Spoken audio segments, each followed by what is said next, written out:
with the Sedano and Kap Morning Show. I think, what Les and his group have done a great job is identifying players and people that fit what we've become and where we're headed. And then, we don't control what happens in those previous 12 picks, but we do control making sure that we go through all of our contingency plans. And no matter how this thing shakes out, we feel like we're going to get a really good player at 13 that's going to make an impact for us. And that's a good thing to be able to have. And then like anything else, you hope you stay healthy, but we got to have this team come together. And this is the first week of the offseason program, and I love the vibe that we've got going right now. With the 13th pick in the 2026 NFL Draft, the Los Angeles Rams select Ty Simpson, quarterback, Alabama. Oh, my goodness. The Sedano and Kap Morning Show. And coming up this morning with Sedano and Kap, Charles Barkley at 8 a.m. Do you want to know how many times I've talked to Rich Paul about LeBron ever? Oh, my God. I don't know. This is LeBron. Here, Lakers basketball tonight. You're waking up, the morning show. ESPN, LA 710, and the ESPN app. Let's do that again. One more time. And we read this just for Sedano. At 9:30 a.m., Rams general manager and Morales' BFF, Les Snead. Hi, this is Les Snead of your LA Rams. The Rams play here. This is Pepe Mantilla, your Spanish voice of the Los Angeles Lakers. This is the Sedano and Kap Morning Show on ESPN LA. Good morning, Escott. Yin's ready? Esquivoso. Yeah. Boom, beat bop. Are ready. Good morning. Happy Friday. The Sedano and Kap Morning Show at 7:03 on this 24th of April, 2026. Yin's ready? Are Yin's ready? Yins are going to get down and get ready for the draft day doing that. Yeah. Roger Goodell did that just for you, Cappy, didn't he? Oh, I appreciated that. Big time. Here we go. What a night tonight. Lakers-Rockets Game 3 in Houston. Hello. Day 2 of the NFL Draft. What will the Rams do in the later rounds? We'll find out. Of course, they made waves last night. And the Kings, it is a final. And I'll say that to Sam Boney's face in the 9 o'clock hour. We would like to thank the Los Angeles Kings for participating. Pick up your commemorative, we played hard, T-shirts at the door. And the Dodgers, they avoided the sweep. All of that, Sedano. Jam-packed, Jack. Yeah, lots to talk about today. Listen, I think we got to start with the Rams because that was the big stunner. Although it became less and less of a stunner, and maybe we can acquire the audio later of what Louis Riddick told you guys, because I was able to catch some of that when I landed yesterday about Ty Simpson. He seemed to be very bullish on Ty Simpson, and I know he was bullish yesterday when I saw him on SportsCenter last night. And look, this is a kid. When Dan Orlovsky a couple of weeks ago said, I think Ty Simpson is better than Fernando Mendoza, we talked about it, and I was like, I kind of agree with him. Like the reality is this. Fernando Mendoza, and this is not a shot at Fernando Mendoza because I love the kid, right? But Fernando Mendoza played on the oldest team in college football last year, an average age of almost 24 years old, all right? And Ty Simpson played on a very, what I would call, unconventional Alabama roster, okay?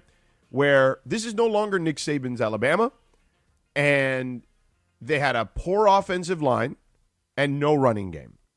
And there was a lot on Ty Simpson for 15 starts last year. And when you look at the upside, I think the floor is probably higher for Fernando because he's had more reps, more opportunities, played in higher leverage games. But I think the ceiling on Simpson is higher. And I said that day just based on what I've seen, and I've seen both guys play enough to have at least an opinion on them.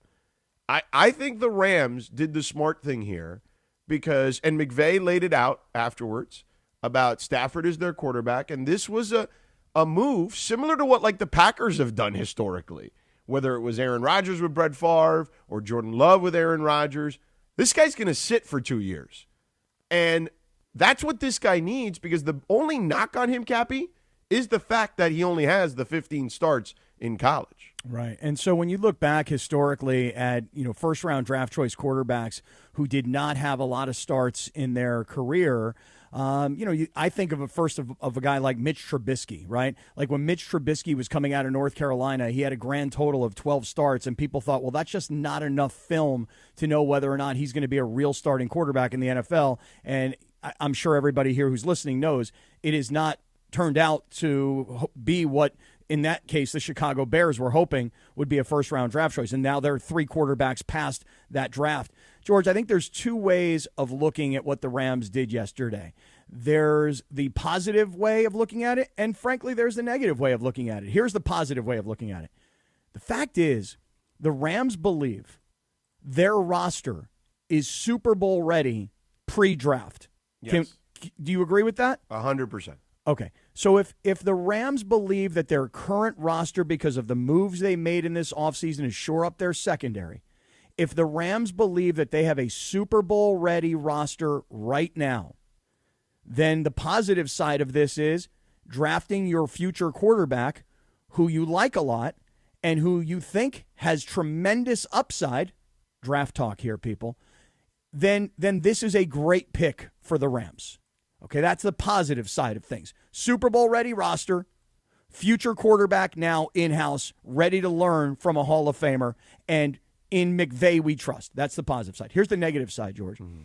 The negative side is, wait a second, if you are a Super Bowl caliber franchise and the team hopes to play in the Super Bowl yet again in its home stadium, and the Rams are all in on this season, then could there have been a player that could have immediate impact on helping the Rams reach their goals this year? So the negative side is you just drafted a quarterback who is not going to help you win a Super Bowl this year. But you see, the thing is that all the pre-draft talk, will they get Mekhi Lemon? Might they trade out? Would they take an edge rusher because they know that their young edge rushers will eventually get to free agency and they'll be worth a lot of money and they may not be able to pay them? Will they go wide receiver because they're not sure about Puka's future? They're not sure about Devontae as he's aging. I would say all in all, if you think that they have a Super Bowl ready roster pre-draft and they love this kid, then this turns out to be a good pick. Yeah. I can't call it a great pick because we don't know how long Stafford's going to play, and we don't know what Ty Simpson will be when he starts to play. But I will just say one last thing. Yeah. You know, the slight difference between what happened when the Packers drafted Jordan Love is that at that time, what Aaron Rodgers wanted was more help to get to a Super Bowl. Right. The slight difference is that the Rams believe, and I think we both believe, the Rams already have a Super Bowl ready They're there roster. already. Yes, Yeah. yes, Yeah. for sure. So here's what I would say to you. Yeah, tell me. Are there guys that went after Simpson that could have helped them? Yeah, I mean, listen, you know, the kid from Penn State, the guard went right after him. Ruben Bain Jr. from Miami, an edge went after them. Right, like there are guys, right? Blake Miller, the kid from Clemson. There are guys that could have helped them. I don't think drafting a receiver that high ever made sense to me because they don't do that. Right. That's just, they find guys. I mean, hell, the kid they drafted in the 7th round last year from Pitt. Kenyatta Mumford. Yeah, right. Kenyatta Humphreys. I mean, that kid is good. Yeah. Like they're good at developing receivers. Like I'm not worried about that. And honestly, they've done a good job of drafting linemen in the 2nd and 3rd round. So, like, I am not worried about them because if you look at their last several drafts after the F them picks draft, right, when they went all in for the Super Bowl, since then, they have done a fantastic, not a good job, a fantastic job of drafting the rest of the way.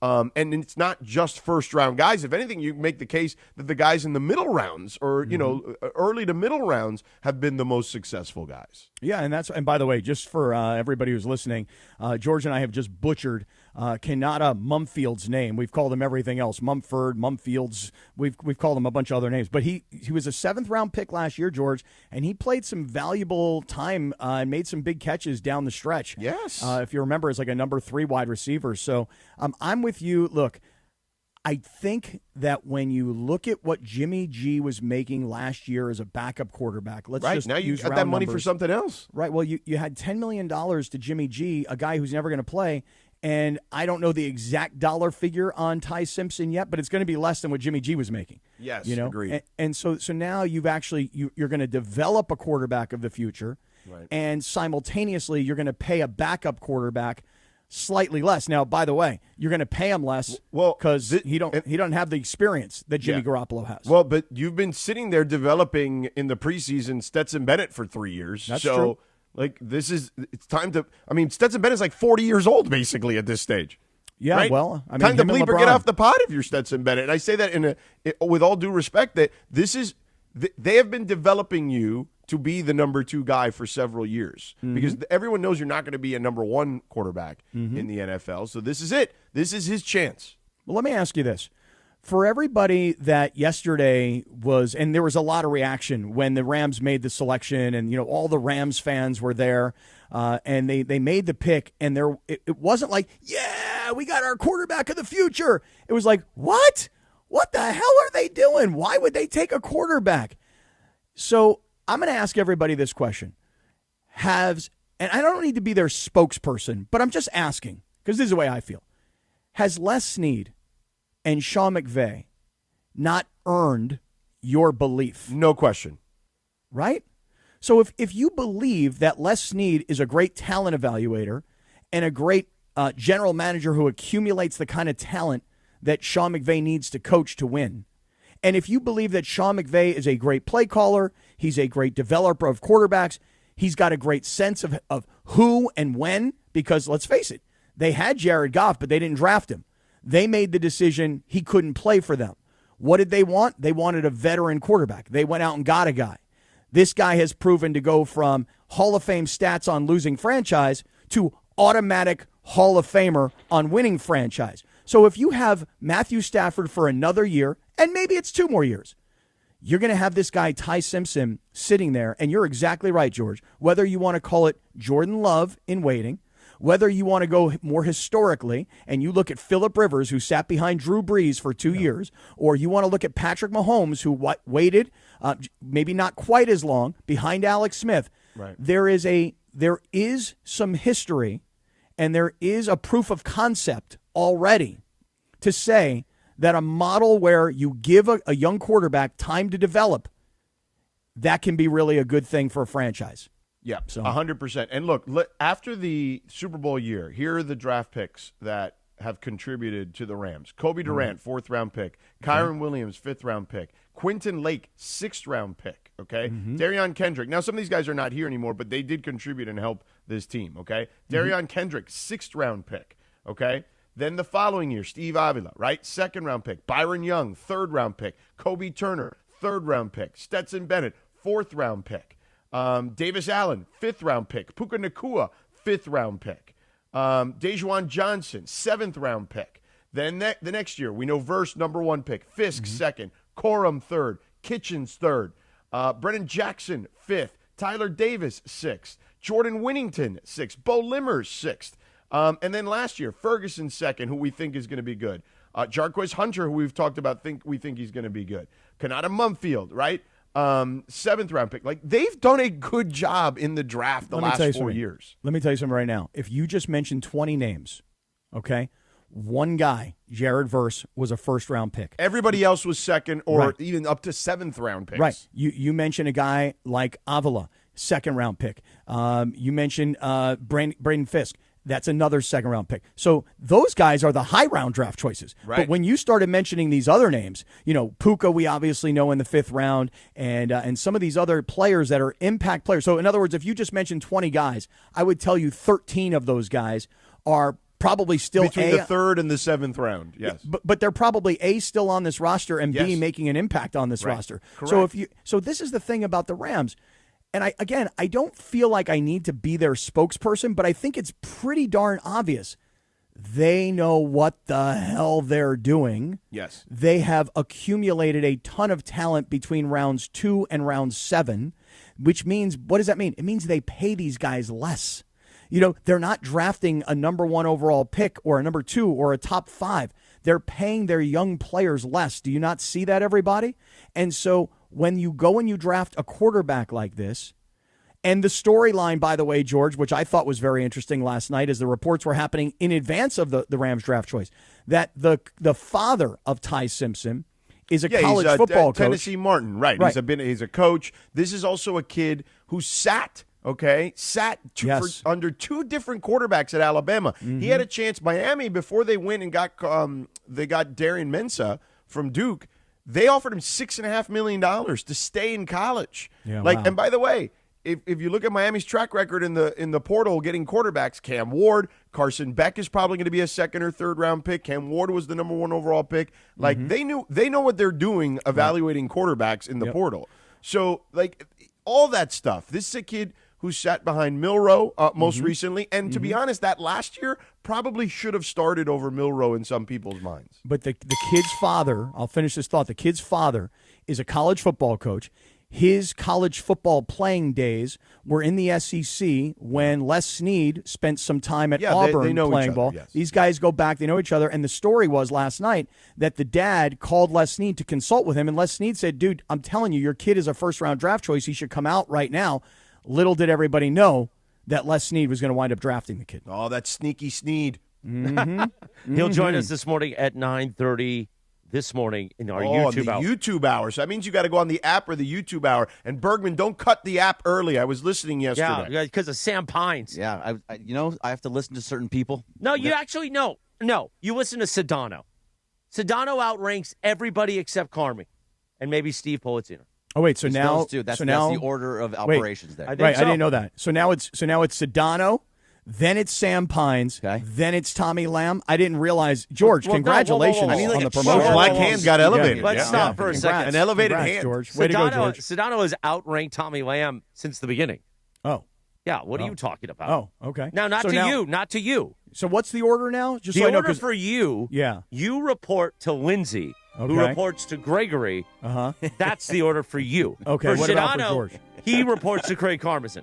Okay, and then does Sam Pines report to Sedano? No, Sam Pines reports to Craig. No, actually, I think technically on the org, I got a dotted line. He reports Sam to Steve Politziner. You know, Cappy, it's a dotted line to Sam. I understand. And then I have a question. And then does Tommy report to Sedano? No, Tommy reports to Sam Pines. Yeah. Okay, all right. And then Chris, I have a dotted line to. And Chris, you report to Sedano. Is that right? Yes. Okay. Yes. Okay, guys. And I just wanted to make. I'm understanding the org chart this For this me, morning. it's dotted line Tommy, but really Tommy elevated. It's more Sedano, dotted line Sam Pines. Does that make sense? George, how do you like the fact that Chris just gives you, just hand delivers, silver platters this thing, like that you're running this whole operation? How does that feel? Does it feel pretty good?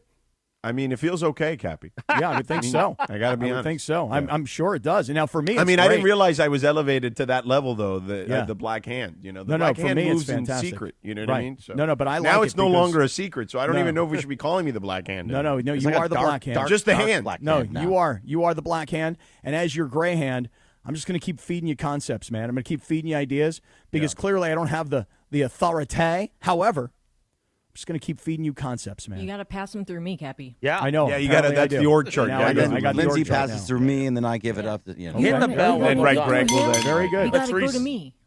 Let's reset. George, are you okay with resetting? Yes, I'm okay with resetting. Okay, Hey, let's wanna listen make sure. to Ty.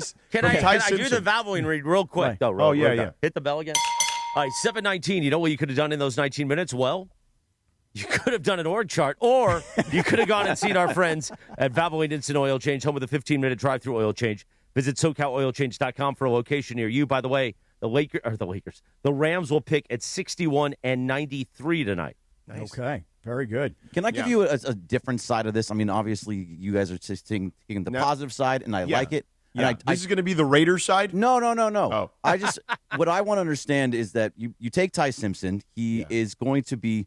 He's not even guaranteed to be a backup. So he's Sean Great, McVay. no problem. Yeah, but Sean McVay said that he is going to compete with Stetson Bennett. Mm-hmm. So that means that you're possibly taking with your first round pick a third quarterback that will be on the practice squad and not even dressed at sometimes. For the short term. Yes, for the short term, but that's your first round pick. Is that the good pick for your first round? Well, it depends. I mean, let me ask you this question. Let me answer your question with a question. That's What do the Rams need?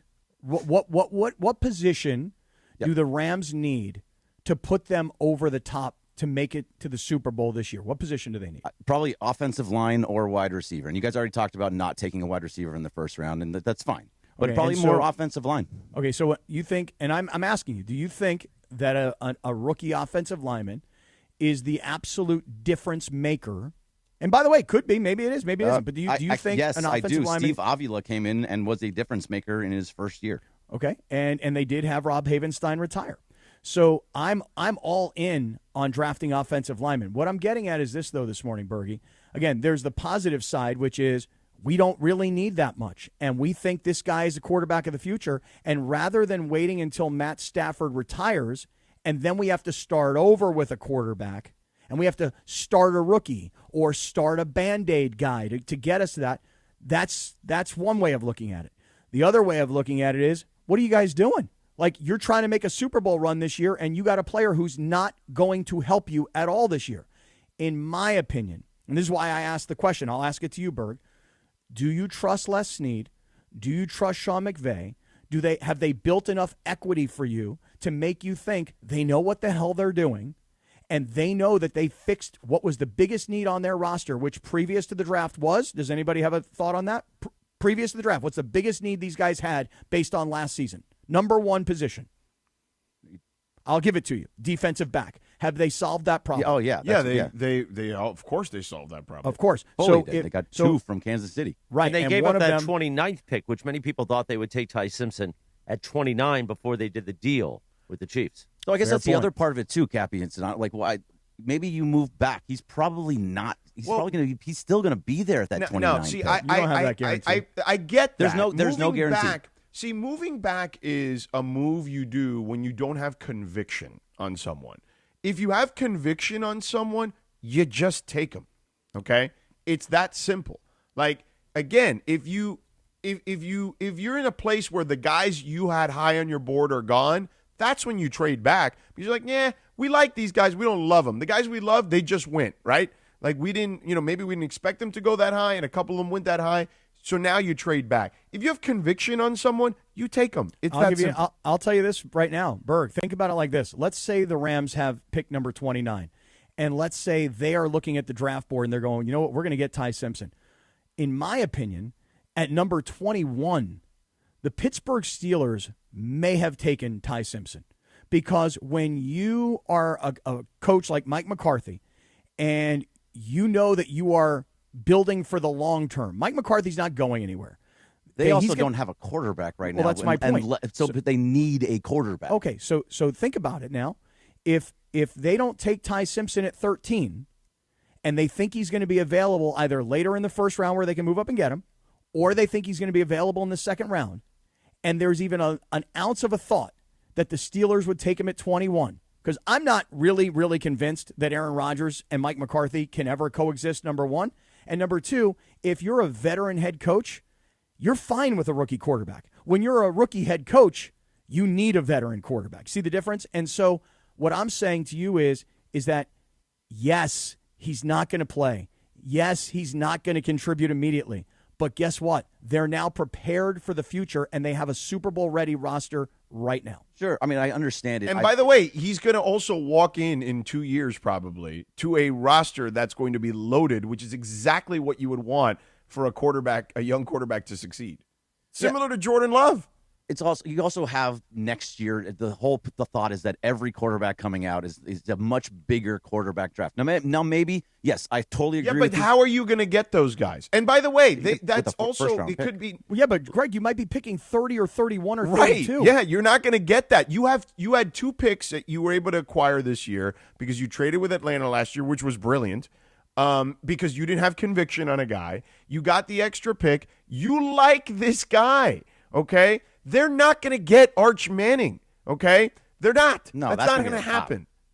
Yeah, that's going to be at the top. He's going to be at the top. He's going to be in one of the first couple of picks.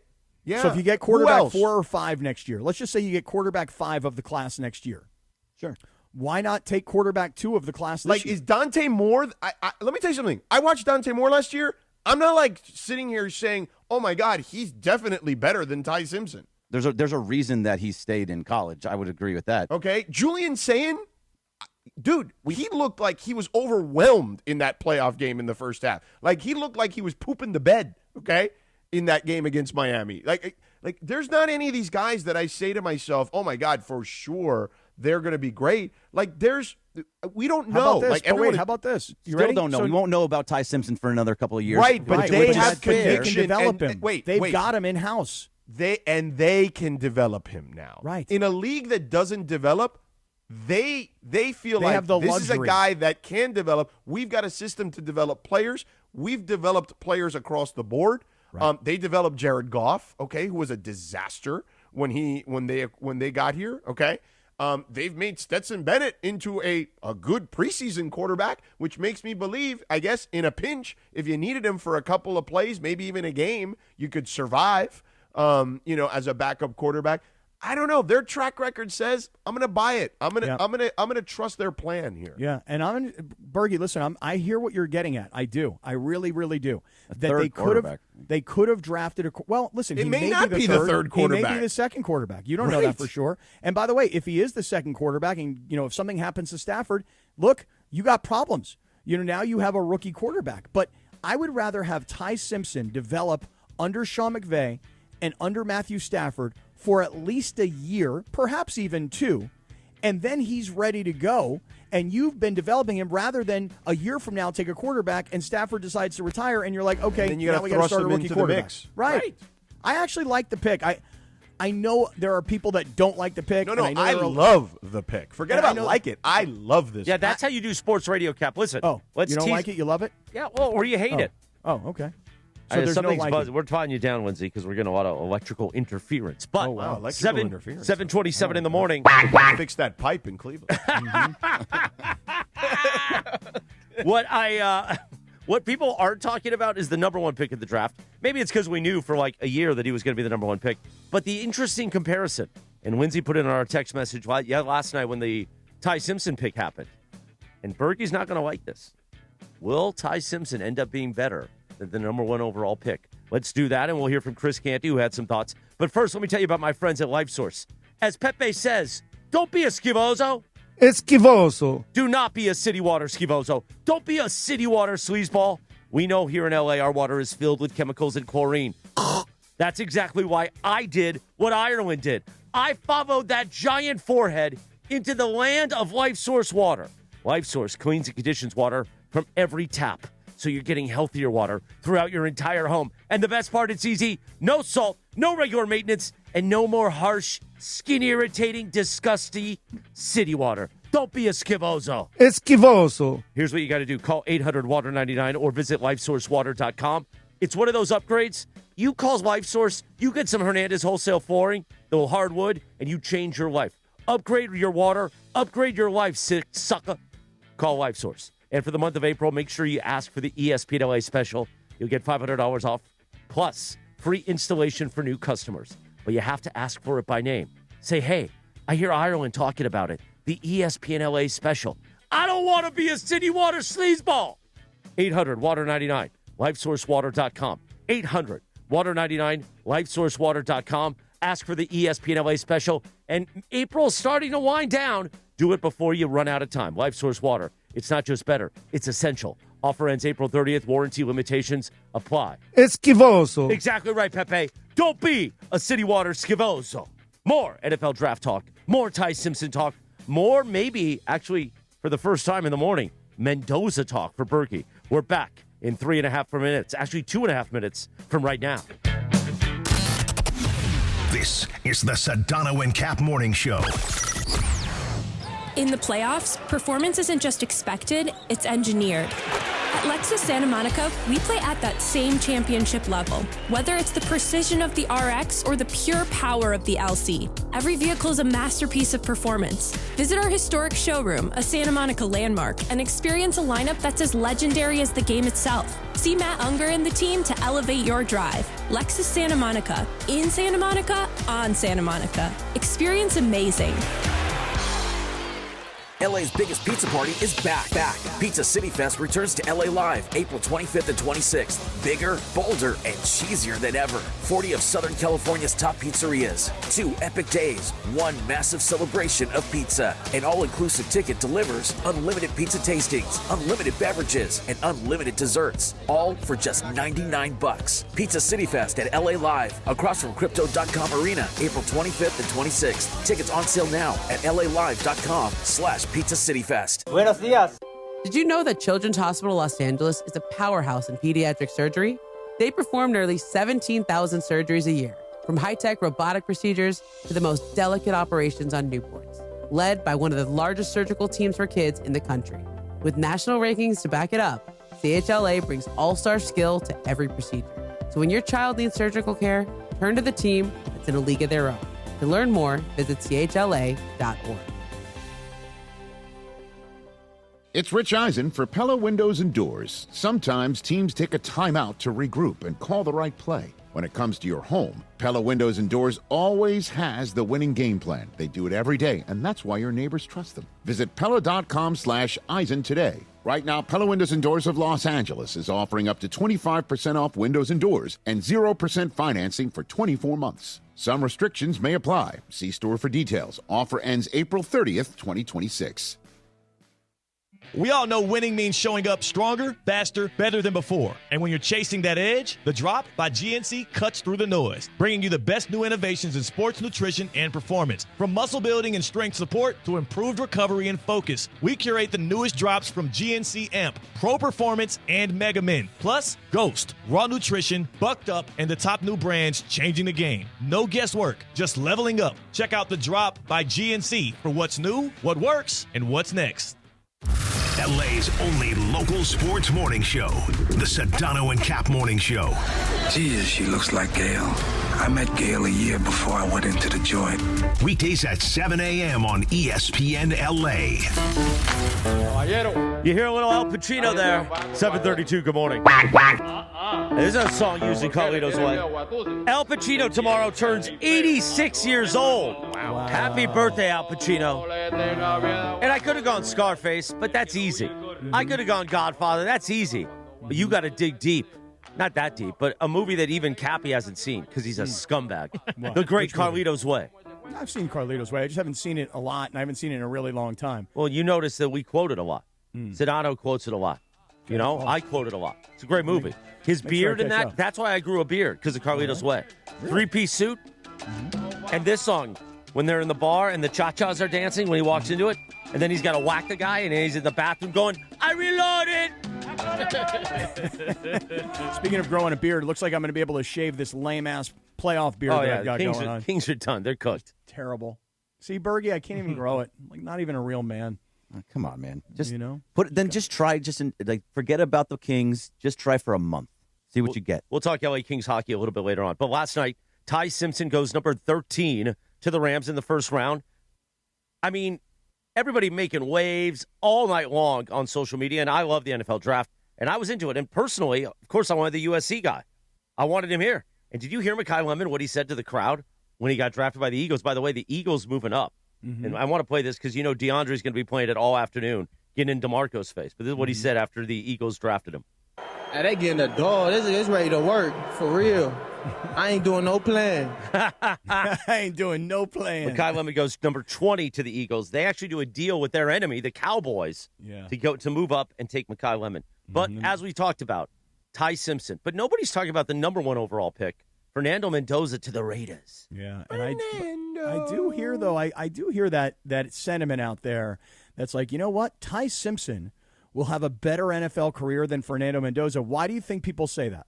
Because they trust the Rams and don't trust the Raiders? Correct. That's right. That's exactly right. People think, it's fair. Yeah, Sean McVey knows what he's doing. That's not the angle you were supposed to take, Bergie. We went over this in the pre-show. You just blew up the whole segment. No, I have thoughts on it, but it's like if you can't say straight out that the Raiders are a better organization than the Rams. It's not possible. Not even close. Over the last 25 years, they've been terrible. Right. But with the way that all this is changing this is now different. It is. This is different. Do you not feel that this is different? Spytek. Which, by the way, anybody associated with Tom Brady and their last name being Spytek is just hilarious. Very good. It is pretty good. Yeah. But the fact is they're doing things differently, and they have been doing it all offseason. So you're starting to trust what they're doing because the evaluation of the guys they're bringing in Tyler Linderbaum so you have a good offensive line. Bringing in a wide receiver and Jalen Naylor, who was a good receiver in Minnesota. Yeah, he's all right. You brought in a bunch of defensive help. They are changing it. They were willing to move Max Crosby at his request. It just didn't work out. But you still have him on the team. But they were willing to do it. They're trade him actually. Yeah, you probably could still. But at the same time, they tried to do all the things the right way, and they brought in seemingly what is going to be a good offensive-minded head coach. Mm-hmm. It seems like they're doing things the right way now. And so Fernando Mendoza, and also bringing Kirk Cousins, that's also really good for Mendoza. Sure. No Very doubt. good. But I just got to say one thing that I find really ironic about Mendoza going to Vegas. Is there a nicer, more wholesome, sweeter boy than like, Fernando Mendoza going to Sin right, City? Right, exactly. He's the most lovely. Right, he's lovely. He's wonderful. He's polite. He's religious. He's like all of the things that the Raiders organizationally have never been. And moreover, now that they're in Las Vegas, you take the sweetest kid on planet Earth and you put him in the middle of Sin City. So here's what happens, George. One of two things happens. Either Las Vegas / the Raider organization gets to him, and he becomes not the sweetest, most lovely, most wonderful kid on the planet. Or how about this? Or Sin City becomes like the Mendoza city where everybody's just lovely and polite and going to church on Sunday, and there's no more of all the mayhem that goes on in Vegas because Mendoza has taken over the city. Yeah. I mean, it's just bizarre to me that this kid and this personality goes to that city and that organization of all places. I am rooting for my Cuban compatriot over there, but it's just it's tough sledding, is what I would say historically. So, he's gonna end up like Kip in Napoleon Dynamite when he like goes from being like that nerdy guy to wearing the chains. There you go. Right. Yeah. And he's like, he's got the do-rag on. Yeah, that's gonna be him. But you see, the thing is that in all likelihood, this would just be my guess. In all likelihood, Mendoza will be the starter week 1. And why do you think that? Think so? I don't think so either. Oh no, I listen. I'm not telling you I'm 100% right. I'm just telling you I think that if you're the Raiders, I don't know about that. I'm with Greg on this one. That's why you brought in Kirk Cousins. Well, let me play this out for you.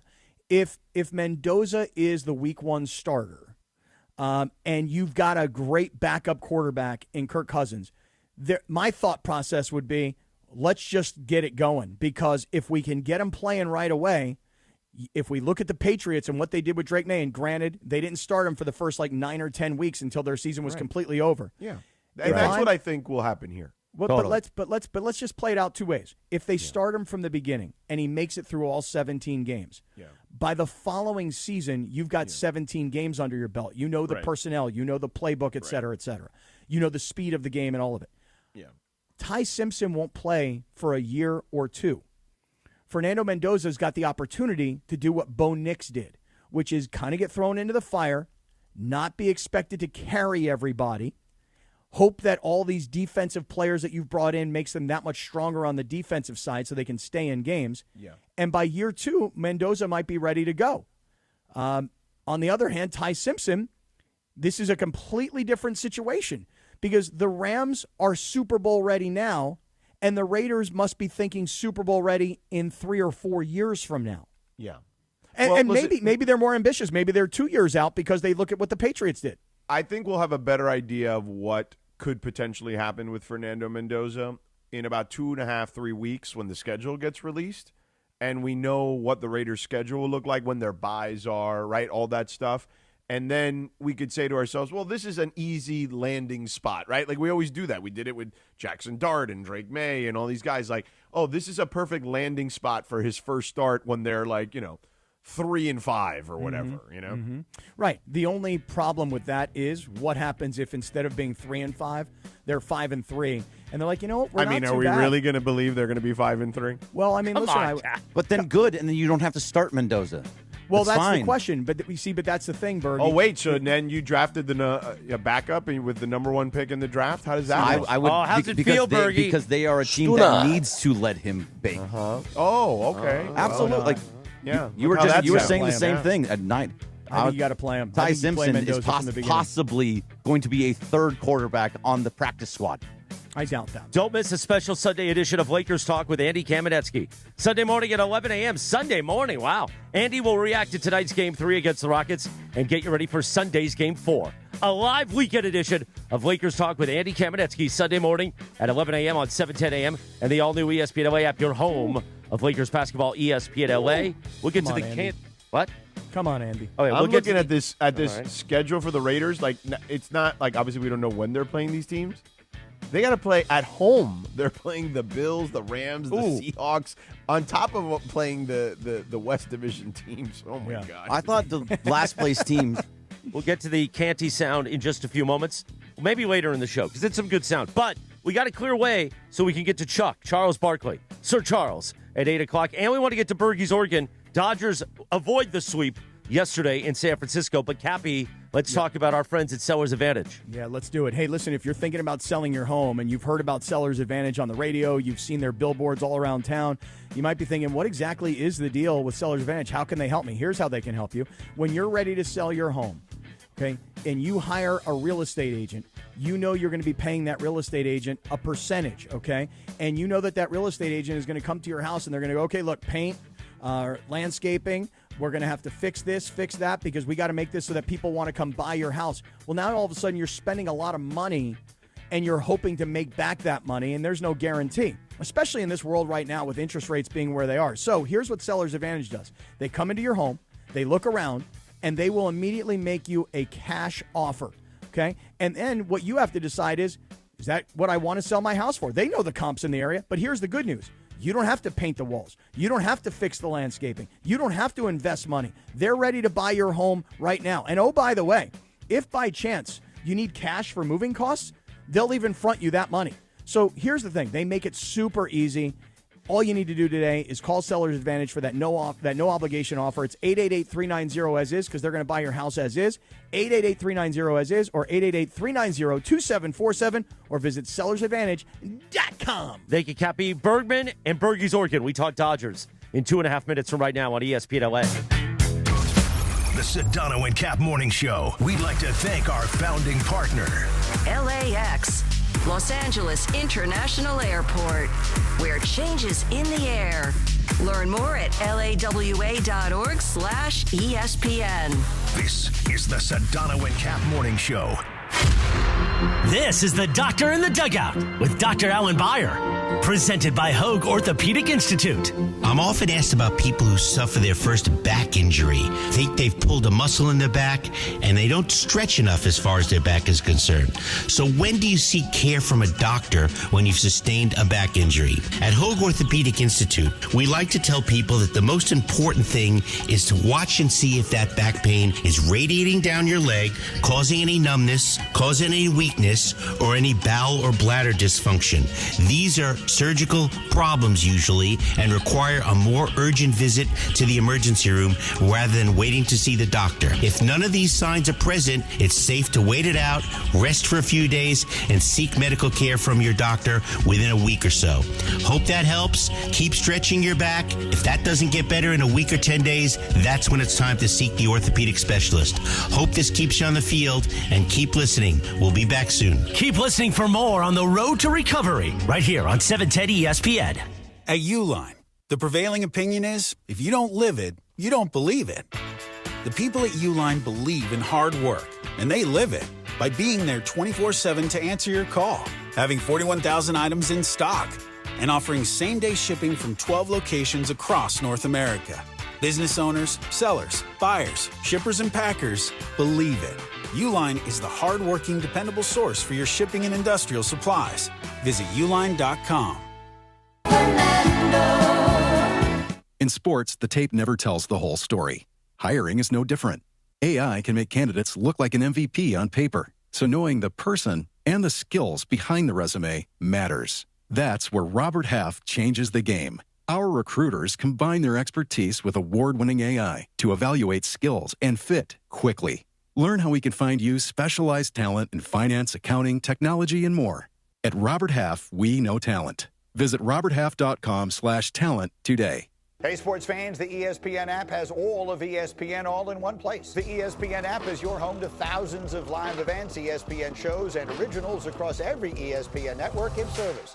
And now you can check if you already have ESPN Unlimited as part of your TV package for no additional cost.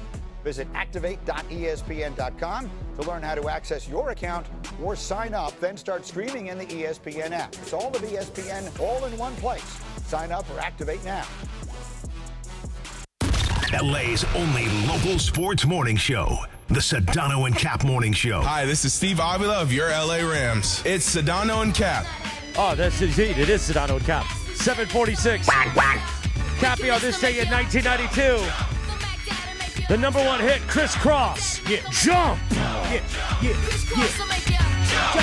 Jump. Yeah. Great song. Great video. It is a great song. Yeah. Instead of wearing suits once a month, we should wear the crisscross outfits. And then just jump. Yeah. Exactly right. All right, yesterday we cue up Bergey's organ. The Dodgers avoided the sweep. They played a daytime afternoon special. Is it still AT&T Park?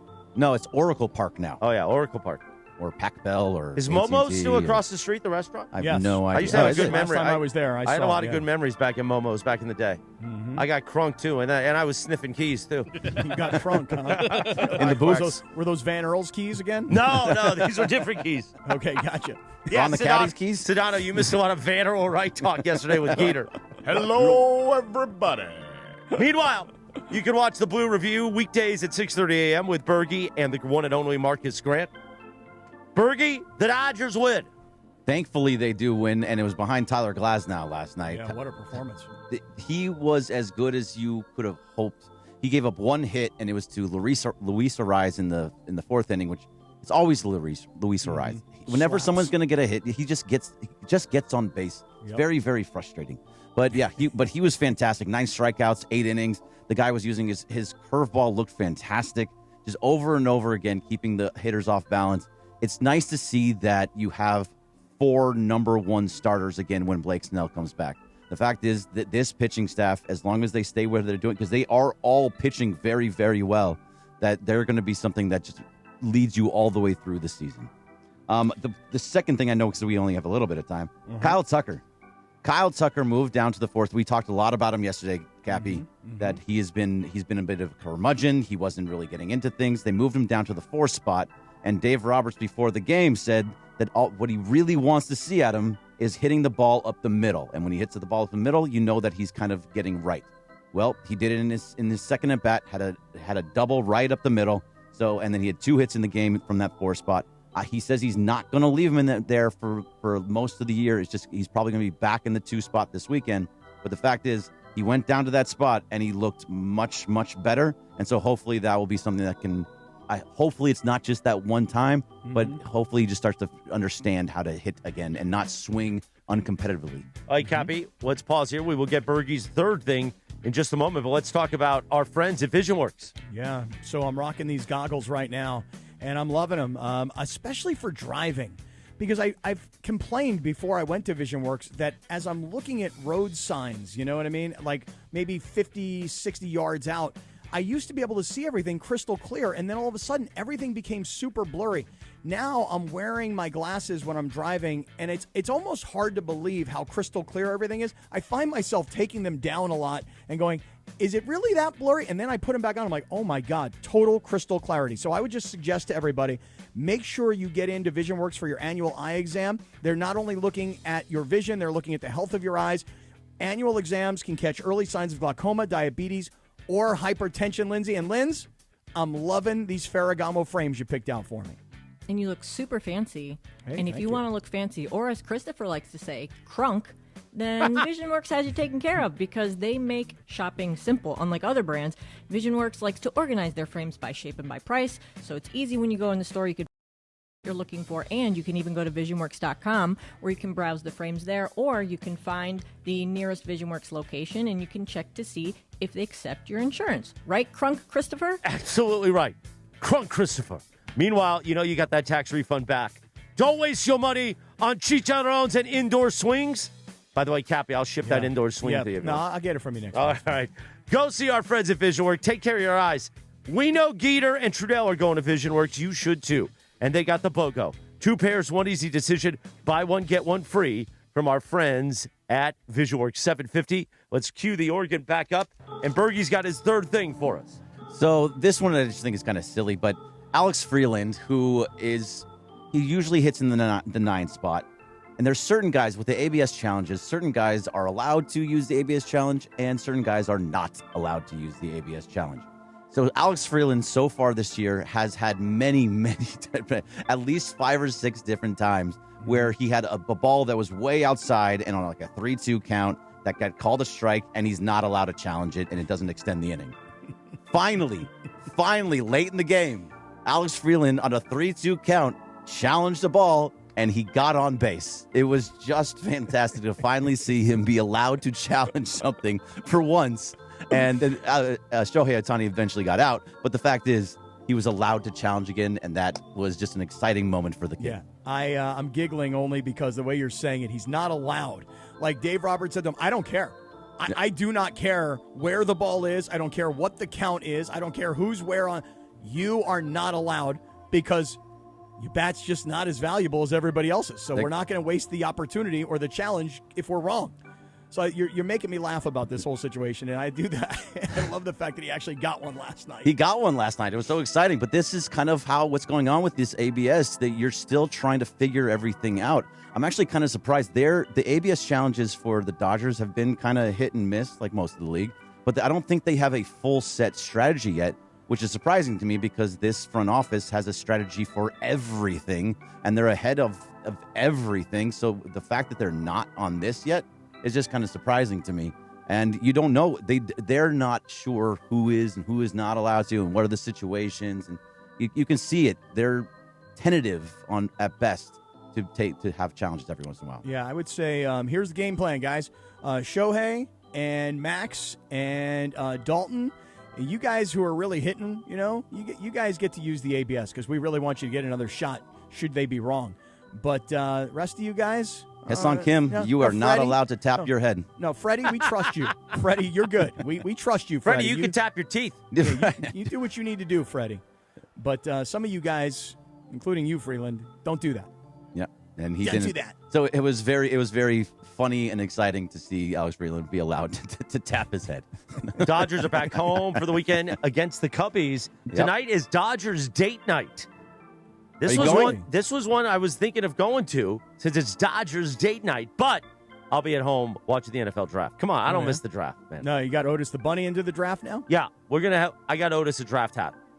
So she's going to have the draft hat on, and I'm going to have the draft hat on. You should get Otis the full Rams regalia like you've got on today. Seriously. You should get Otis the Bunny, the Rams fit. Exactly. Don't miss Bergie Monday morning, 6:30 a.m. The Blue Review, presented by our friends at LAX with Marcus Grant and Gregory Arthur Bergman. All right, coming up at 8 o'clock, Sir Charles Barkley, going to join the show. We'll talk Lakers-Rockets as we get ready for tonight. Game number 3, this time in Houston. Hello. But, Sedano Kap, let's talk Prize Picks. Let's do it. Prize Picks. Listen, if you want sports action in the state of California, Prize Picks is the place to be. Download that Prize Picks app. Use the promo code CAPPY, K-A-P-P-Y. Your first $5 lineup gets you a $50 lineup bonus. It's very simple to play Prize Picks. It's more. It's less. There's a stat projection for every player imaginable and every sport imaginable. You go more, you go less on those. You bundle a couple together, even across sports, and you can win cold, hard cash. Yeah, but now here's what's going on Prize Picks, and this is everybody who has already downloaded the Prize Picks app and used the code CAPPY and made their first $5 lineup and gotten their $50 in lineups. Good for you guys. Now, for those of you who have not yet done this, here's more incentive as to why you should download the Prize Picks app. There's an event going on Prize Picks. It's called the Do It Live promotion, okay? Do It Live 2026 NBA Finals Sweepstakes. Pick live squares during the NBA playoffs, and you could win a trip for 2 to the NBA Finals. And I want the winner of this to come from the ESPN LA audience. All you have to do is enter to make a $5 lineup with at least one live NBA player pick during any part of the playoffs. And what is a live player pick, for those of you guys that don't know? These are picks that are made after the game is already started. The tip has happened. The game is in progress. Then you make a live player pick. So, George, I'm going to encourage everybody, download the Prize Picks app. Use the code KAPPY, K-A-P-P-Y. Make that first $5 lineup to get $50 on lineups. Get in on the Do It Live 2026 NBA Finals Sweepstakes. Prize Picks, a preferred partner of the NBA. Thank you, Sha. 7:55. Coming up in 3.5 minutes from right now. You potted down my quack, quack, man. What are we doing? Come on. Quack, quack. Coming up in 3.5 minutes, Sir Charles Barkley, joins LA's only local sports morning show, the Sedano and Kap Morning Show on ESPN LA. The Sedano and Kap Morning Show. Hey, it's Travis. Every legend has a story, and those stories are kept at Legends Attic in Claremont. Legends Attic is the premier sports memorabilia gallery and store that offers a unique blend of rare and iconic collectibles. It's a community for sports fans and collectors, so go check it out for yourself. Legends Attic, 619 West Foothill Boulevard in the city of Claremont. Visit legendsattic.com and be sure to follow Legends Attic on all social media platforms so you can stay connected to know about their upcoming signings and special events with Hall of Famers and pro players. It's NBA and NHL playoff season, and there is no better place to catch the action than Cosm. Hey, it's Mace here, and you got to get into the Cosm Dome and experience every slam dunk, every goal on Cosm's massive, immersive display, and it's so real, you'll feel like you're courtside or right on the glass. Or head to the Hall and catch every game on their wall-to-wall LED screens. Great food, amazing drinks, cocktails. Cosm has got it all. No better place to experience the playoffs than Cosm. For game listings and tickets, visit Cosm.com. I'll see you at Cosm. Waba Grill is an LA original, so we've got to keep it real. Make sure we call Charles Real fresh with our Asian-inspired menu that's grilled to order every time. Real quality with our marinated proteins like hormone-free chicken, ribeye steak, wild-caught salmon, and shrimp.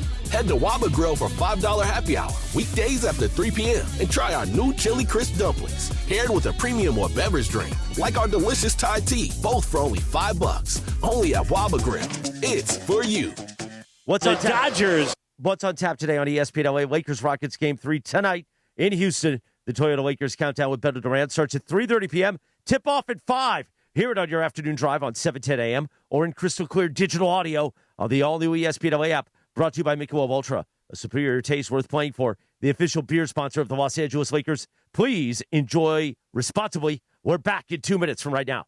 Hey, it's Cap. Inheriting a home can be overwhelming, but Seller's Advantage makes it easy. One customer shared, quote, inheriting a home felt like too much work. Seller's Advantage gave us a reasonable offer, handled everything, and closed in 3 weeks. I highly recommend them. Skip repairs and headaches. Call Seller's Advantage today at 888-390-AS-IS or visit sellersadvantage.com for your free cash offer. Don't worry, sell happy with Seller's Advantage. Providence Realty, DRE number 019-15-21-2. Hey LA, it's Beto Duran. Head to Northridge Toyota and Wondering Toyota today and drive off in a brand new, beautiful 2026 Toyota Tacoma SR5 for just $209 a month on a 36-month lease. $209 for a Tacoma? You already know it's got to be Northridge and Wondering Toyota. Any trade you own outright is your down payment. It's a limited time offer. Nobody's going to take care of you like my guys at Wonders and Northridge Toyota. 2026 Toyota Tacoma SR5 iForce 2.4 cylinder turbo 5-foot bed double cab 4x2 RWD model. MSRP $40,628. Lease 10,000 miles per year and excludes tax, title, license, and dollar fees. Progressive presents the Passionate Sports Fan Checklist. Signed jersey of your favorite bench warmer? Check. 14 bobbleheads that look nothing like the players they're emulating? Check. Twin TVs so you can watch the game on 2 different networks simultaneously? Check. Life-size wall sticker of your favorite player that routinely freaks you out at night? Check. A second life-size wall sticker so after the first one freaks you out, you see the second and you're like, oh right, the wall stickers. Check and mate. Bundle your renters and auto insurance with Progressive and save on protection for the things on your checklist. Get a quote at Progressive.com. Progressive Casualty Insurance Company affiliates and third-party insurers not available in all states or situations covered subject to policy terms. Harry Douglas here. Game day brings the excitement. Your stay should feel just as memorable. With Marriott Bonvoy, official hotel partner of the NCAA and U.S. Soccer, you're connected to a portfolio of brands designed for how you travel. Some offer complimentary breakfast, others give you room to spread out, space to stay productive, or extended stay comforts. So whether you're a traveling fan or part of the team, Marriott Bonvoy celebrates the moments that live on before and after the game. Marriott Bonvoy, where game day checks in. The Sedano and Kap Morning Show, presented by Call Jacob and Jacob Emrani. The new phone number, 800-345-6789. My guy, your guy, Cappy's guy, the great Jacob Emrani. 800-345-6789. With a new phone number, 800-345-6789. Straight up 8 o'clock at KSPN Los Angeles, Good Karma Brands radio station. On this day in 1998, the number one hit, Cappy, Next, Too Close. How come you give me like some real emotion? Like, next. Because Charles Barkley's on the line. Oh. And we know we got to get Sir Charles on the air. Well, you're like our Don Pardo, Chris, because you introduce each and every segment. Charles has hosted Saturday Night Live, I believe, a couple of times. Charles, how many times have you hosted Saturday Night Live?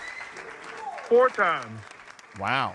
That's impressive. Yeah, I've been blessed, man. It's one of the most incredible experiences you're ever going to have. It's a lot of work, though. Damn, it's a lot of work. Yeah, but wait a second, Charles. I must tell you that 2 nights ago, after the Oklahoma City game, when you guys were doing the post-game show, you were cracking me up because you brought up one of my favorite SNL characters ever, and it goes like this. Saludos, my friends. Hello, Charles Barkley, the round mound of rebound. You look marvelous, darling. I heard you talking about that 2 nights ago, and I'm walking around in my house doing exactly what I just did to you. Hello, Charles. I have American teeth and a Spanish mouth. You look marvelous, darling. What prompted that, Chuck? That's a really good question. Something came up about, thought about Billy Crystal. And yes, Billy Crystal, because he's one of my favorite people. Me too. I'm going to tell you why. Because obviously back in the day, I shouldn't say that. The Lakers have always been the show in L.A. Mm-hmm. But every single time we played the Clippers, Billy Crystal was on the front row. Mm-hmm. And probably 80% of the time the Clippers sucked.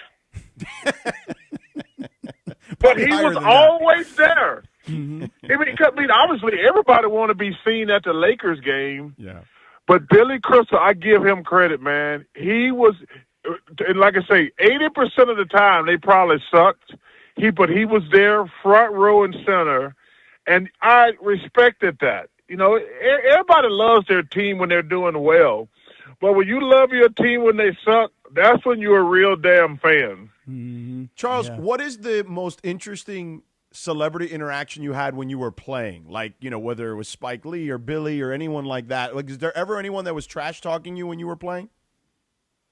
No, not really. I'll tell you one of the most surreal moments of my life. The great Jack Nicholson said, Charles Barkley, welcome to the NBA, my rookie year. He sit right beside the Lakers bench. Mm-hmm. I called everybody in my damn family and said, Jack Nicholson knows who I am.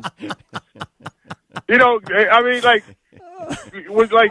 kind of surreal. Like, obviously, when you go to LA, you see Denzel, you saw Diane Cannon, you saw Schwarzenegger, because it's kind of like that when you go to New York for the first time.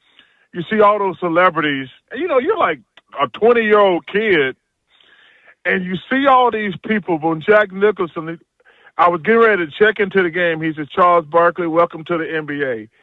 And man, I said, Mom, you're not gonna believe it. Jack Nicholson know who I am. It was surreal. Yeah, and when they show videos of you playing, and I say on the show with Kenny and everybody, when they show videos of you playing in your early days, and dude, you're wearing them short shorts, old school, and you and Chuck looking lean and mean, bro. I mean, it takes me back to that time in my life when I was a younger guy, and I'm going, man, look how different Chuck looked back then, and man, just dunking on people and rebounding Chuck like crazy. Chuck looks good, man. He's on those GLP-1s. What are you talking about? You are? No, you're looking good now too. I will give you that for sure. But back then, man, young Chuck with the short shorts and lean and mean.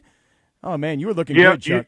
Yeah, it's so interesting. Not just those short shorts. When you go back and look at old pictures and you're like, what the hell? Like your wardrobe, that one was crazy. But see, the short shorts didn't bother me because everybody wore the short shorts. So, I mean, so that wasn't even a big shocker. But I tell you, it's so crazy when you see some of the outfits that you wore I like, damn, what was I thinking? But you go back now, that was the style back then. Mm-hmm. But it's been crazy, man. It's been a great ride. I loved that when I was on with you guys the other day, and thank you guys for having me on. I love just even being, with you guys for 30 seconds. But they were making fun of you because of the suit you were wearing looked like the suit that you were drafted in, which I thought was hilarious too. Hey, man, burgundy was my favorite color. It was probably still is. And that's the, growing up in a small town in Alabama, we didn't have any money. But that suit, that was my draft suit, brother. I saved up all my money to get that one good suit that year. Charles, now speaking of the draft, before we talk basketball with you, obviously the NFL draft was yesterday. I know you're an Auburn guy. I don't know your NFL team. Do you have an NFL team? I'm an Eagles fan. I root for the Eagles, because, we don't, in Alabama, we don't care about pro sports. We got Alabama and Auburn, and that's it. So I never had a pro team, but then when I got drafted by the 76ers, I got to know Ron Jaworski and Randall Cunningham and Reggie White, Jerome Brown, Seth Joyner, and all those guys. Buddy Ryan, who's probably still to this day my favorite coach of all time. So I'm an Eagles fan. We had a good draft last night, man. Yeah. Well, we got to figure out what to do with A.J. Brown, but man, I was caught in between last night trying to watch the games. So I watched the Hawks game, which was a great game. And then probably the best thing happened with the Minnesota game. They were getting their ass kicked. Now I can watch the draft. So I got a break last night, to be honest with you, because I will tell you that Hawk game was great. Yeah. But then I had two TVs on, and I was trying to watch the draft and the games. But when Minnesota started whooping that booty, I was like, okay, I don't even have to watch this anymore. So I kind of got my cake and eat it too last night. Yeah. Hey, Charles, one last thing about the draft. Have you ever met Les Snead, the general manager of the Rams? Because he is probably about 10 years younger, would be my guess. But he played at Auburn. So any Auburn connection between you and Les Snead? Have you ever met him? That's a great thing. I've never met him. Number one, he's fantastic. Him and Howie Roseman are probably the two best GMs in the NFL right now. They shocked everybody last night taking Simpson. I did not know he went to Auburn. You got to make that introduction now. Done deal, Charles. We'll make it happen. That can happen, no problem. Yeah, that's easy. Yeah, I saw my boy Cliff Kingsbury. Cliff just joined the Rams, so now I got a connection out there. But, I want to meet Les. I did not know he was an Auburn guy. But him and Howie are probably the two best general managers in football. So, Charles, when you're in L.A., if you want to come during football season, we got a big-ass suite for those Rams games. You come in, you hang out. We'll have Les come by. We'll connect you with Les. We'll make all that happen. Not only is he an Auburn guy, by the way, he's an Alabama native, too. So, it's not just like you went to college there, Charles. He's a real Alabama guy. Yeah. Okay, I like that. I appreciate that. You say, listen, man, George, you bring up knowledge all the time, brother. There you go. Now, let's talk basketball here, and we'll get to the Lakers in a second. But you brought up the Knicks. Who are they? The team in the most trouble right now? It depends on what happened in the next game. When you in these series, one game can flip the series. Now, if they win the next game, they're 2-2 going back home. Mm-hmm. They're not in trouble yet, because I thought that was. I said this is a 7-game series, and the only reason I picked the Knicks because they were going to have Game 7 at home. But I think the next game is a must-win. But that was a pick'em series going in. Anybody who's surprised, they have been paying attention. Atlanta, I think they were 19-3. Coming down the stretch, but they were never on television. And the Knicks got a good team, not a great team, but I knew that was going to be a heck of a series. And hey, the Knicks got to win Game 4. Period. Charles, same exact question about Denver and Minnesota. Is Denver in huge trouble now after what we saw last night? Denver's got to win the next game. George, all these series always are they in trouble? Not yet. Not unless if they win the next game, they go back home 2-2. I will tell you this: Rudy Gobert, who Shaq hates, I might add, Shaq hates all big guys. He does. Shaq He's hates such a hater, Charles. Chuck, I hate him, Chuck. I hate him. Hey, listen, man. He hates, like the other night we had this funny moment on television. Kenny started praising a big guy, and I looked over at Shaq, and I just started laughing. This dude, if you cannot give any, you know what his problem is? He compares every big guy to himself. Yeah. Like, he's like, I would kill him. Like, yeah, we know that, but we're not talking about you right now. We're not talking about you right now. But so Kenny started praising a big guy the other night, and Shaq he had that look on his face, and I just started laughing. And Ernest said, Chuck, what are you laughing at? I said, Kenny, you know you cannot give another big man credit when Shaq's on the damn set. Yeah. But right. to get back to my point, Rudy Gobert, I said some last week, he's got Joker's been roasting him, averaging like 30, 15, and 12. I said, this dude won Defensive Player of the Year 3 or 4 times. He's got to take the personal challenge. And he has outplayed the Joker in this series. And now I'm really looking forward to, because we got that game tomorrow night. That's a must-win for the Denver Nuggets. It's a must-win, plain and simple. Yep, that game will be on ABC tomorrow night, as Charles said. And, of course, Inside the NBA will lead into that. Mike Breen, Tim Legler, Richard Jefferson, Lisa Salters will be on that call on ABC at 5:30 Pacific. All right, let's talk Lakers, okay? Now, you said the other day after Game 1 you thought the Rockets were in trouble. What has stood out the most to you in this Lakers-Rockets series? Number one, how inept the Rockets' offense is. You know, we've been saying the same thing for 6 months. Their offense was get the ball to Kevin Durant at the top of the key and let him go one-on-one, or give it to Sengun and let him go one-on-one. I'm like, that's not an offense. And they should have got a point guard. This dude got hurt before the season started, and they never addressed it.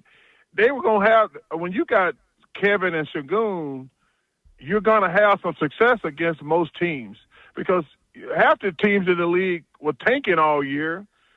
So that's the first thing. But number one, going back to how LeBron has controlled the series with his brain, like I said before Game 1, because we was like, well, if you were LeBron, how would you play this game? I said, well, number one, he's 41. I don't know if he can play an entire game and getting 40 points and, you know, a bunch. I said, I would come out and pass the ball and get all these other guys going. And, man, his brain. So LeBron's brain, to me, has probably been the most glaring thing. And let me tell you something. That boy Kennard, man, he might be the best shooter in the NBA today. He might be the best shooter in the NBA today. He's played great. Obviously, Marcus has played great. But to me, it's all about LeBron's brain. He's just been controlling the series. Charles, I think a lot of us, though, when JJ Redick was hired, you know, kind of we laughed at it like, well, I mean, what? LeBron got his podcast partner hired. That's the story now. But I must admit that 2 years later, you talk about the brain of LeBron. I'm kind of thinking the brain of JJ combined with the brain of LeBron. How do you evaluate what JJ's done so far in the early stages of his head coaching career? I think it's been interesting because he's caught between a rock and a hard place. And first of all, JJ's done a really good job, but he's kind of caught like, I'm not sure what to do with LeBron, and I got Luka. And so he's trying to figure it out. He's really doing a great job of navigating, because at some point they're going to have to turn this team over to Luka. But LeBron's such a great player. When Luka started going crazy in the second half of the season, LeBron's so good at basketball, he can be like the third best player. That's how great a player he is. But I think JJ's done a really good job. What's going to be interesting, if they ever get healthy, how they're going to be like, you know what, LeBron's playing great, but I got to get his ball to Luka. So I think JJ's done a really fabulous job walking a tightrope. But I tell you what, though, man, when Luka gets healthy and Austin gets healthy and LeBron moves on, that's when you're gonna have to see how good a coach JJ is, in my opinion. Because right now LeBron can make it all work, but obviously he's 41 years old. But at some point it's gonna be Luka's and Austin's team, and that's when you're gonna be able to see how great a coach JJ is. Well, and Charles, I look at it this way, because when we were talking about this series, going into it, and even throughout now through 2 games, I was looking at it and saying, like, look, they're clearly, at their peak when they've got all those guys, right? Because they're just so great offensively. But I'll tell you what, defensively, they're a much better team right now without those 2 guys. Like that to me has been apparent, and I thought it was even obvious going into the series. Well, they look good defensively because the Rockets stink offensively now. Okay. Let's don't get carried away, George. Okay. Let's calm down. Okay. They are better defensively. But listen, man, myself, Larry Bird, Magic Johnson, number one, I'm not on the same level with Magic and Bird, but I don't think any of us were great defenders. Like, you can be, come on, man. There's been a lot of great players in the NBA who wasn't great defenders. And I want Luka Doncic on my team. I always laugh, like, man, Michael Jordan, Kobe Bryant, LeBron was a great defender in his day. There's been very few great players who are great two-way players. So I always laugh when I hear these guys talking about, well, this guy's not a great defender. I'm like, okay, yeah, he's not a great defender, but I want that damn guy on my team. Sure. But, like I say, man, it's been surprising how easily at no point in those first 2 games did you think the Rockets were going to win. At no point. I'm sitting there watching both games. I'm like, oh, the Lakers going to win this game. But the series is not over now. No. The series is not over. I'm really looking forward to the next couple of games because the Rockets got to show some pride, man. Mm-hmm. I mean, they got to show some pride, plain and simple. Yeah, Charles, look, and look, I don't have a huge issue with – I think Luka's actually shown effort defensively this year, Charles, in a way that he hadn't in previous years, and certainly that Dallas lamented that he didn't. I mean, I remember guys telling me when I'd go there, they'd be like, man, if he can just give us like 2 seconds of just defense. So I will give him credit with that. He's at least tried this year on that end. Well, he has to because, people were calling him out. Right. And listen, first of all, I like everything about Luka. So, but he got to get better. Everybody knows he's got to get the better. He knows it. But is he ever going to be a great defender? Hell no. He's never going to be a great defender. By the way, on your birthday, I interviewed him after the game. Did you hear him say he would cook you in your prime? He got a head too. Okay, don't forget that now. That's one of my that's one of my favorite jokes. It's not even a joke. So I was playing awful. One of my favorite coaches was the great Paul Silas, and I didn't have it one night. I forget who it was. Somebody was just kicking my ass. Yeah, and he started yelling at me, and I was embarrassed. Number one, and I said, if you keep yelling at me, I'm gonna come over there and punch you in your head. and without hesitation, he says, "You got a head too." It was funny because I was like, it's Chuck's birthday. He's like, "Happy birthday, Chuck." I'm like, "Would you cook him in his prime?" He's like, "Oh yeah, I got you, Chuck. You wouldn't be able to guard me."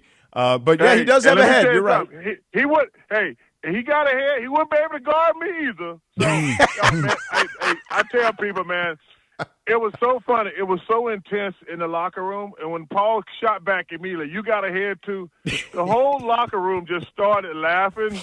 And I'm like, "You got me, coach. You got me, coach." Well, the thing is he knew that you probably were serious. I mean, history would say that when you threaten somebody that you punch him in the head, you might actually really do it. Yeah. Hey, listen, you have to be very careful of what coach you say that to.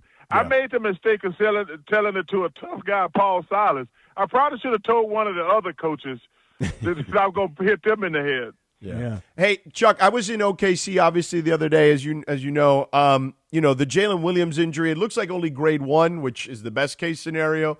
But man, it's crazy how good they are. And look, I wasn't around covering the sport in the 90s. You know what I mean? I started 2003, but like they're as deep a team as I've ever seen. Like they got dudes that people haven't even heard of who can play on that team. What do you make of OKC? I thought Masai Ujiri was the best general manager and R.C. Buford in San Antonio. But Sam Presti is the best general manager in the NBA. Like, I don't even know where he be getting these guys from. and the thing that's amazing about it ain't like they're drafting in the top 10. Yeah. They got a couple players who were drafted early. But first of all, the trade, if OKC wins one more championship or 2 more championships, that Paul George trade is going to go down as the worst trade in NBA history. They've already won 1 championship. They got the Clippers picked this year. They're the favorite this year. They're going to be favorite for the next, because I think the oldest guy on the team is probably like 28, who's like a rotation starter type guy. But if they win another championship and another championship, that Paul George trade is going to go down as the worst trade in NBA history.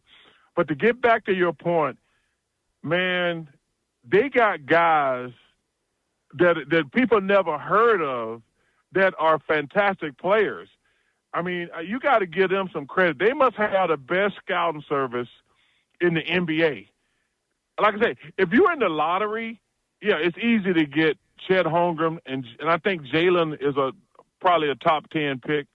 But the rest of those guys are like late picks and second-round picks, and they hell of a player. They'd be starting on most teams. So you're right, man. It's going to take a lot to beat them. I mean, a lot. Charles, I'm speaking of Oklahoma City. Man, I kind of felt for Chet Holmgren the other night when you guys were doing the post-game interview, because you tried to use some veteran savvy on the young kid. He's coming off the floor. He's excited about the win. He's young, inexperienced. And you said to him, hey, man, as far as that Williams injury to his hamstring, was that the same hamstring or is that the other hamstring? And, you were working that kid to give you information in that moment. And to his credit, Chuck, to his credit, he thought about it before he answered. And he was like, man, I don't know anything about that, man. I don't know. But, Chuck, you tried to trip him up, man. Hey, George, let me tell you something. You are 100% wrong. Oh. I actually wasn't even thinking about it at the time. I just is it the same hamstring or the other hamstring? I actually wasn't trying to get any inside information. I thought it was like, well, is it the same hamstring that tightened up or the other one? I thought it was just like he going to say it's the same one or the other one. I actually wasn't really trying to get any information. That's what when you asked me that question, I was like, that actually had not even crossed my mind. I'm not going to lie. I was like, yo, man, is it the same hamstring or the other hamstring? No, I asked George. I did not think that, honestly. First of all, I'm not that smart, to be honest. Chuck, I thought you were trying to take my job, man, all the reporting. You know what I'm saying? So anyway. Hey, man, let me tell you something. I made it 63 years without a job. I'm not looking for one now. Trust me. Although, to your credit, and I told this to Sedano during the NCAA basketball tournament, my admiration for you, Chuck, went through another level, because I don't know that anybody was more famous and was on more TV commercials than you during the NCAA basketball tournament. You had some magic. But seriously, man. And Samuel L. Don't forget Samuel L. was also in those commercials. But those are only the Capital One commercials, because you also had the other commercial where you're sitting on the couch and you're telling them how the chips are stale. I mean, you were on every TV commercial. You had more TV commercials than Peyton Manning during the NCAA tournament. Yeah, and I will tell you that is the one thing that's, first of all, March Madness, other than the Olympics, is the second greatest thing I've done in my life. But that's the only thing that sucks about March Madness. Every commercial is me, because of Capital One. They're like the number one sponsor. And let me tell you what, I'm going to tell you what makes it worse. you guys probably can't see it, but because I'm in the studio. You know, we're on 4 different networks at the same time. Mm-hmm. So we have all 4 games on. It is the most uncomfortable thing every time. Like, we got 4 TVs on the same little platform. It's the most uncomfortable thing every time they go to a commercial and your damn commercial is on. Mm-hmm. It is like you have to sit there and like it is. I'm not gonna lie. It is the most. I hate it. I'm not gonna lie. But and the worst thing is when they go to 4 commercial breaks at the same time and you're on all 4 different networks. Like, and the other guys are looking at you like. I'm like, yo, man, I don't control it. Capital One's the number 1 sponsor of March Madness. Right, but their Clark, name's on the desk. Clark and Adam Zucker and Kenny are looking at me like, yo, man, you're on 4 different damn. Yo, man, I can't control it. That's the only thing I hate about March Madness. I'm not gonna lie. That's hilarious. Listen, Chuck, thank you so much for taking the time, man. Always appreciate you, brother, and thank you for having me on Inside. You and Ernie and those guys. I always love popping on real quick with you. I'll talk to you soon, man. Thank you for joining us. Okay, hey guys, you guys have a great win, and thanks for having me. Yeah, right yes, sir. on. Take Way care. to go, Chuck. That was great. That was beautiful. Yeah. Way to go, Sedano, booking Sedano's a real booker. Yeah, and that's he not is. a knock at any of us. That's a knock at you, Cappy. Oh, okay. It's a knock at me? I mean, he got you Louis Riddick yesterday on the draft day. That's pretty but good. he didn't get McVey or Les Snead. That was Gregory Arthur Bergman. Hey, the school of content. That's what you do. You learn how to book. Yeah, Sedano's obviously been there booking for Charles. Right. He got a PhD, I think, now. He did. You know, that was awesome. There's so many different directions, from real basketball to the show to commercials. I mean, that was a lot of fun. He didn't bite on your Shaq impression, though. No, he Did didn't not bite at all. He did not bite. I don't think he at all. realized Just it went was right past it. Yeah, I don't think he realized it was an impression. Yeah, right. The other thing is he also didn't really bite. I was laughing my ass off when he was talking about Billy Crystal, because I love Billy Crystal. It's somebody in my life that I've never met that I desperately want to meet. And when he was doing that whole bit from way back in the old school days of SNL, I just was walking around going, "Saludos, my friends. Hello, round the mound of a rebound." I just love that character, and we both have a real passion for Billy. So, but I guess now with the Clippers not being at crypto, I can't even find Billy anymore. I've got something big to tell you. Oh yeah? Did you know Beach Life is? I couldn't get through it. I couldn't do it. Beach Life Festival is just less than a few weeks out. And VIP Next tickets weekend. are, is it next weekend? Yeah. Great. And VIP tickets are going fast. Duran, Chainsmokers, The Offspring, James Taylor, all on the beach in Redondo. Don't miss it. BeachLifeFestival.com. See, that's why I call you a bad booker, because you got that Beach Life Festival guy. What was he last week? Alan Sanford? Nice guy, but great guy. Just like, I wanted to make a Schwanz joke just to see if he would react. Oh, he would have loved the Schwanz jokes. I don't know if he would He's have. big into Schwanzes. Yeah. There's a drop. The 8 o'clock hour on Sedano and Cap, always made possible by our new partner, Angelica's. This hour brought to you by Angelica's Insurance. Every team needs a strong defense, and Angelica's Insurance has got you covered. From auto and home to business and life, they build a plan just for you. Even DUI and SR22 coverage to get you back on the road fast. Visit Angelicas-INS.com for a free quote today. That's Angelicas-INS.com for a free quote today. Well done. Nice read. Well, the dash in the thing always throws me off. So It is a little bit, you know, I would love to say to Angelica, yo, can we get rid of this dash? But she got that dash. You know? Remember when I first got out of the hospital, I needed Mrs. Dash. Oh, yeah, because you couldn't take on any sodium, right? And still sometimes I use some Mrs. Dash in there. Mm-hmm. Meanwhile, what do you feel like doing next, boys? I think we should get back to the draft. All right, we'll Yeah, do I that agree. in about 3 minutes from right now. But let me tell you about my other friends.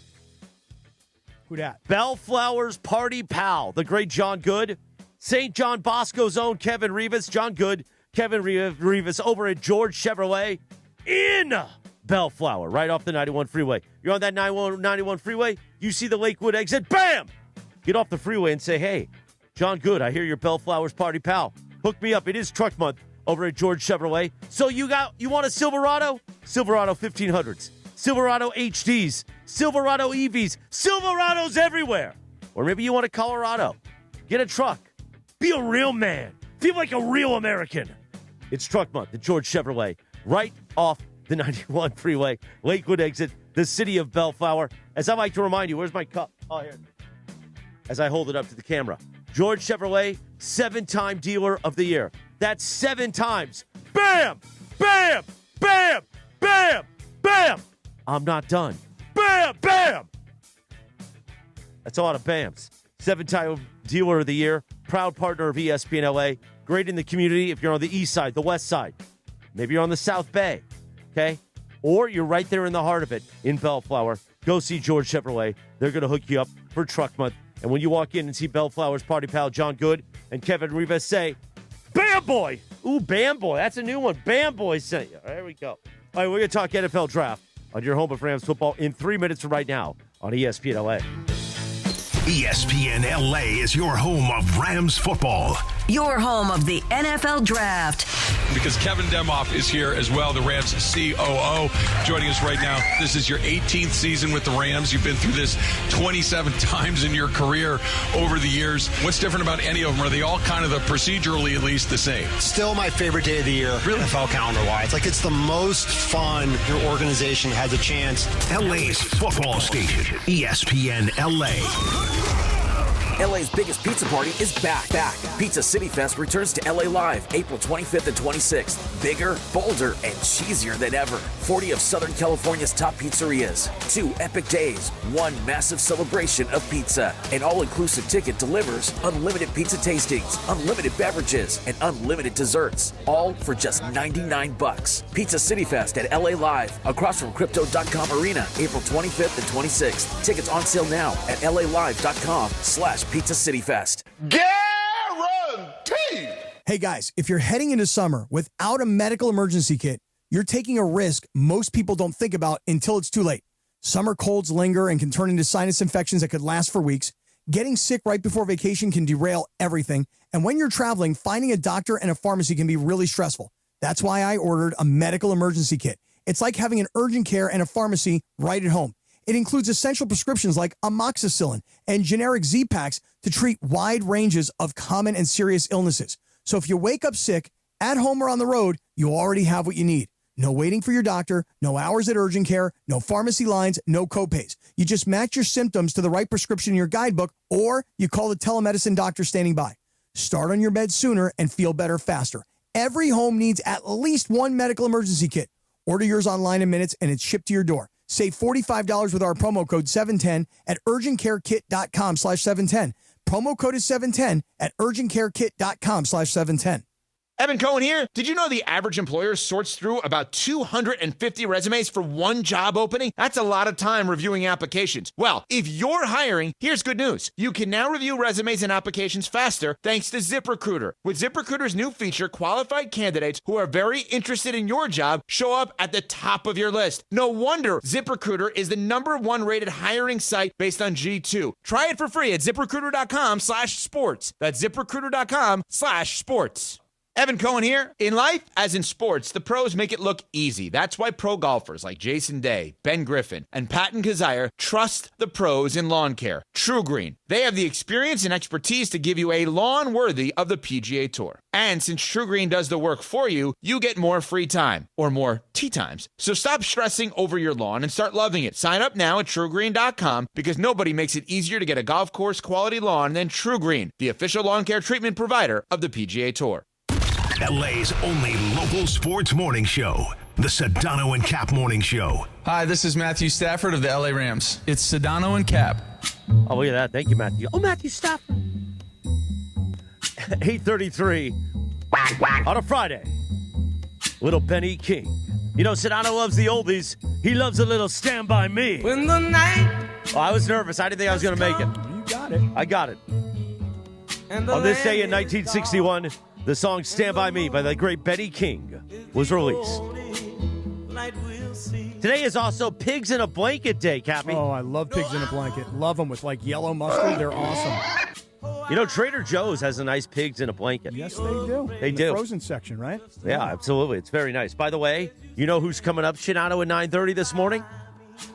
Rams General Manager Les Snead. Is Sedano there? Yeah, he is. Yeah, he's back. and we got to connect him with Charles now. Because when I do this bit, well, I want to do that bit, but I also want to do this bit just for you. Morales' BFF, Les Snead. Because I know it makes you happy. And before I could even tweet out the picture of him and I from last August, Carlos Saisu in the back, making magic. He tweeted it out. Okay. Oh, yeah. Oh, yeah, Sedano. Morales' BFF, Les Snead. By the way, you never thought I would be a dead me. I would read a dead meow tweet again. Who? But you know what he responded? He said, don't be gutless and ask him about the clips going around from the presser last night about McVey. And, yeah, McVey didn't look incredibly happy. And I think that's a layer to the story. Let's let people hear it. Well, no, the actual, what he says is classic McVey. You don't actually see it. You have to see it to see his impression. But let's play Sean McVey after the NFL draft. Yeah, there was a lot of players that we liked, but when you do look at it, I think the thing you liked about the body of work is, let's make one thing clear. This is Matthew's team. And you get a chance to be able to address, the backup quarterback. We've got Stetson. We've talked about the importance of Jimmy. So to be able to add somebody that you can evaluate a body of work where he was asked to play the position and a lot of things that do translate in terms of concepts, reading with his feet, some of the different things in the drop back in the play action game, the movement game. So there's a lot of things that Coach Grubb did that's very similar to kind of how we operate. So it made it an easier evaluation to be able to kind of say, all right, what would that look like if you did translate it to our level? Yeah, so what is everybody's criticism? Everybody thinks he didn't look happy. I don't know, man. Like, Ryan Grubb is a really good offensive coordinator, did have a stint in the NFL. And, yeah, like, Les, had a conviction about the guy. Every head coach is going to want in their Super Bowl window, in theory, a guy that can help them tomorrow, okay? Like, so he's got to do a different dance. I'm sure, like, he's going to be fine with the kid, but his goal is to win a championship right now. So his focus is, there'll be a level of development, but he's got to worry about winning a championship. Now, Yeah, but Cappy, also- after the draft, actually before they actually drafted him, let's play the audio of Sean McVey on the phone. So Les Snead calls. He calls Ty Simpson. Then he hands off the phone to Les. Or excuse me, to Sean. Los Angeles Rams. How you doing? I'm good, man. We're sitting here at the 13th pick, so we're going to draft you with that pick. So I'm going to pass you to your new head coach, Sean McVey. Yes, sir. Hi. What's up, Coach? How you doing, buddy? I'm great. How are you? Good, man. Well, congratulations, man. Excited to get to work with you. It's going to be a lot of fun, buddy. Let's go make history, Coach. Yeah. No, and hey, enjoy this night, man. You earned it. Have fun. Tell your family we're excited to meet them, and can't wait to get going with you, buddy. Yes, sir, Coach. Appreciate you. Okay. Now, I don't know about you, Yeah. but when I say buddy to somebody 3 times in a phone convo, I don't know. What don't you know? I don't. That's not somebody I love. I guarantee you this: if Sean McVay picked up the phone and he said, "Hey, it's George Sedano," Sean McVay would be like, "Hey, man, what's going on?" I don't know. Hey, buddy, and then the hi. I mean, that's who. No, he didn't say hi. He said I thought he said Ty. Ty. I thought he called him by his name, Ty. Let's play it again. I just want to hear that part. Los Angeles Rams. How you doing? I'm good, man. We're sitting here at the 13th pick, so we're going to draft you with that pick. So I'm going to pass you to your new head coach, Sean McVey. Yes, sir. Hi. Right, you're right. He said Ty. That's on me. I thought he said hi, too. I It thought he sounded did like at hi. first also, It's like, but then hi. I thought to myself, I'm like, did he really unexcitedly get on the phone with their first round pick? Hi, how are you? What do you? No, what? it's Hi. Ty. Yeah, no, Ty. you're right. I was no, wrong. it definitely But was still, Ty. the buddy thing. Hey, buddy. Hey, buddy. Hey, buddy. And also Well- he goes, let's make magic together. Yeah.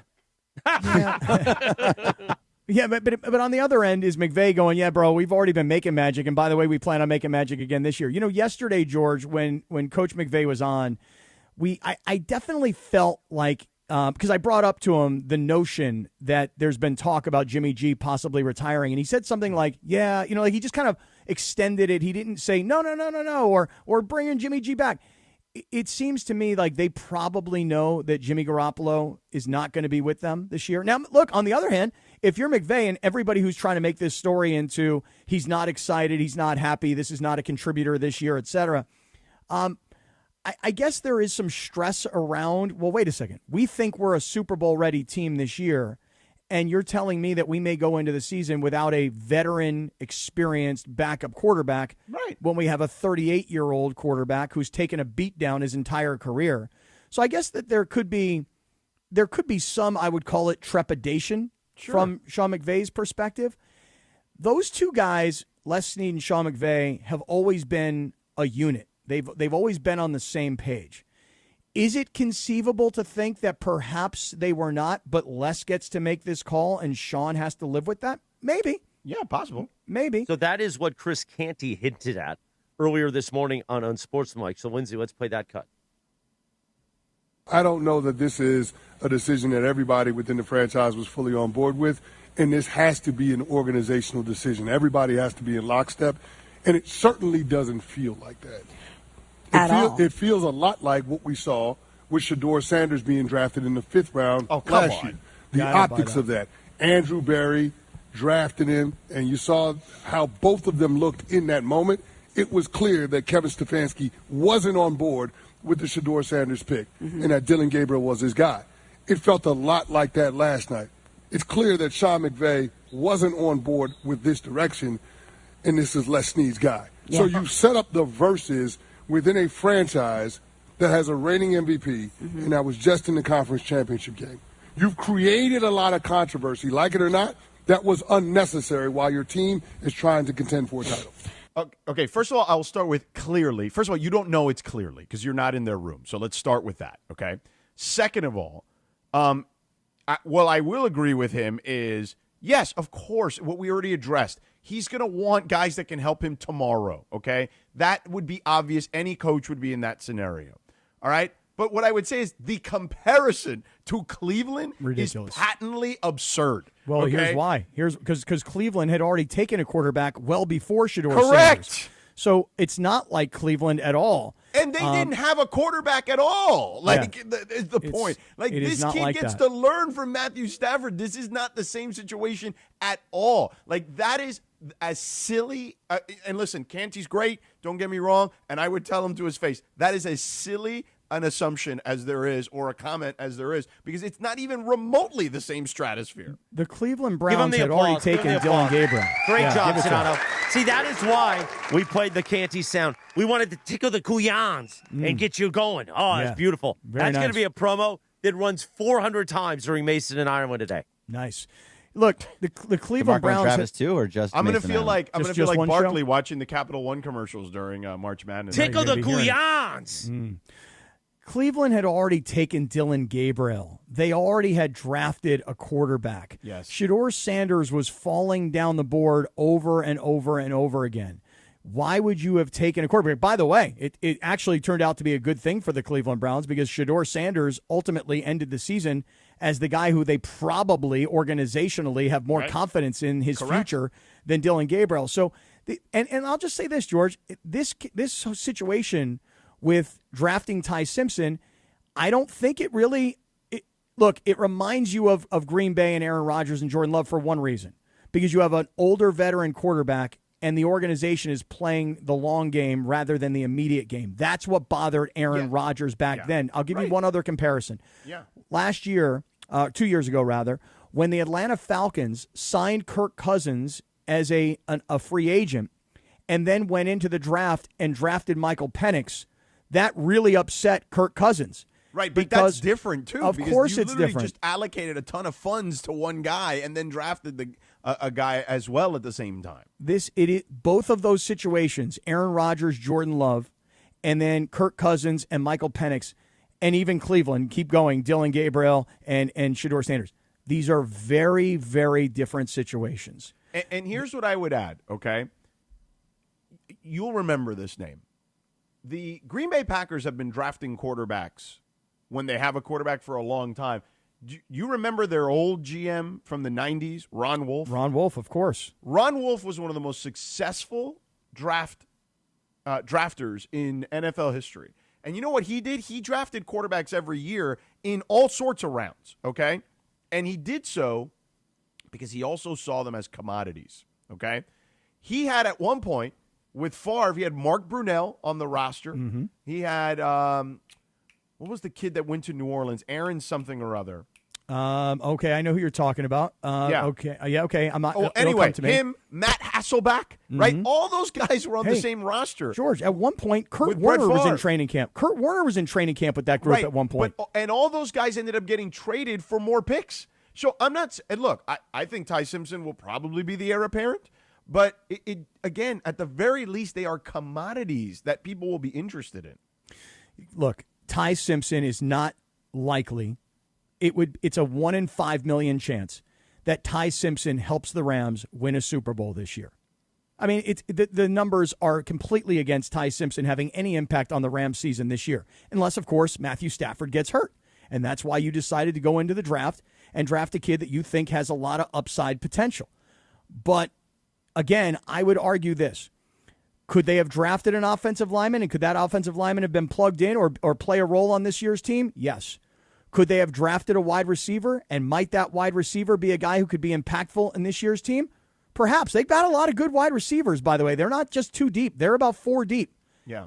And did they need to draft a tight end? Absolutely not. They go 4 deep there, too. There, too, right. Could they have gone into a pass rusher and just added fuel there because they were worried about the future of being able to afford the young players that they've got that they drafted? Sure, they could have done all of that. I would just argue one last thing. The Rams believe, and I'm with them, the Rams believe they have a Super Bowl-ready roster right now, and they fixed their biggest need, which was secondary. They've already done that through free agency. So why not think about the future of life after Matthew Stafford? And again, how good have they been in rounds 2 through 7 over the last 4 seasons? Like, I'm okay with what they're going to do the rest of the way. I'm pretty certain they're going to draft a couple of guys that are going to be impactful this season. Now, remember, this weekend, they do not have picks in 4 and 5, but they have 3 picks in 7. I believe 1 and 6. So it'll be interesting. They can trade some of those up to get in the 6th round or whatever. And they have 2 picks tonight, 1 in the 2nd and 3rd round. So I hold up the beautiful picture of Jacob and Ronnie. Let's talk about him, guys. Yeah, listen, you're heading into the weekend, maybe meeting friends, maybe knocking out a few errands, and one bad slip on a wet floor or a busted walkway changes everything. Yeah, exactly. Falling your tuchus. A fall can leave you hurt, out of work, and wondering how this happened in the first place, Cappy. Now, if a property owner failed to keep the place safe, okay, it's his fault, not your fault. That's why you call Jacob and Ronnie, and you know that phone number? Yeah, 800-345-6789, Cappy. The law offices of Jacob and Ronnie helps people injured in slip and fall accidents and the premises of liability cases all across Los Angeles.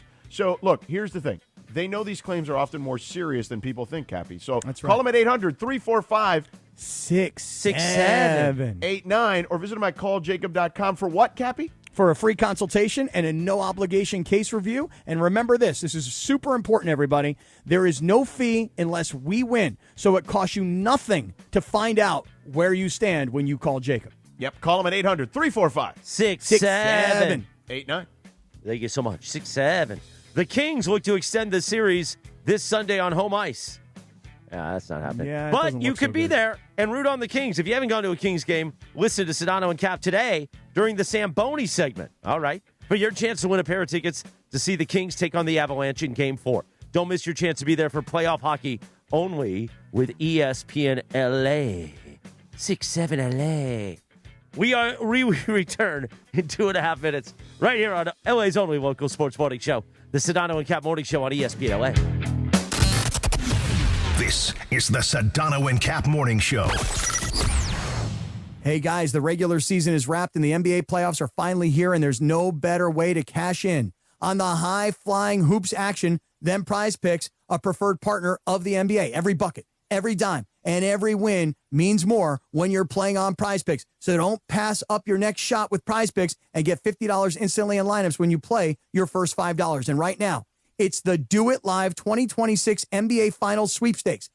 Pick live squares during NBA playoff games, and you can win a trip for 2 to the NBA Finals. To enter, you just make a $5 lineup with at least one live NBA player pick during any part of the 2026 NBA playoffs. Live player picks are picks made after a game is already in progress. So do this. Download the Prize Picks app today and use the code CAPPY, K-A-P-P-Y, to get $50 in lineups after you play your first $5 lineup. That's code CAPPY, K-A-P-P-Y, to get $50 in lineups after you play your first $5 lineup. Prize Picks, a preferred partner of the NBA. Let's get it. At Children's Hospital Los Angeles, we're a nationally recognized leader in pediatric care, honored by U.S. News & World Report as one of the best in the country.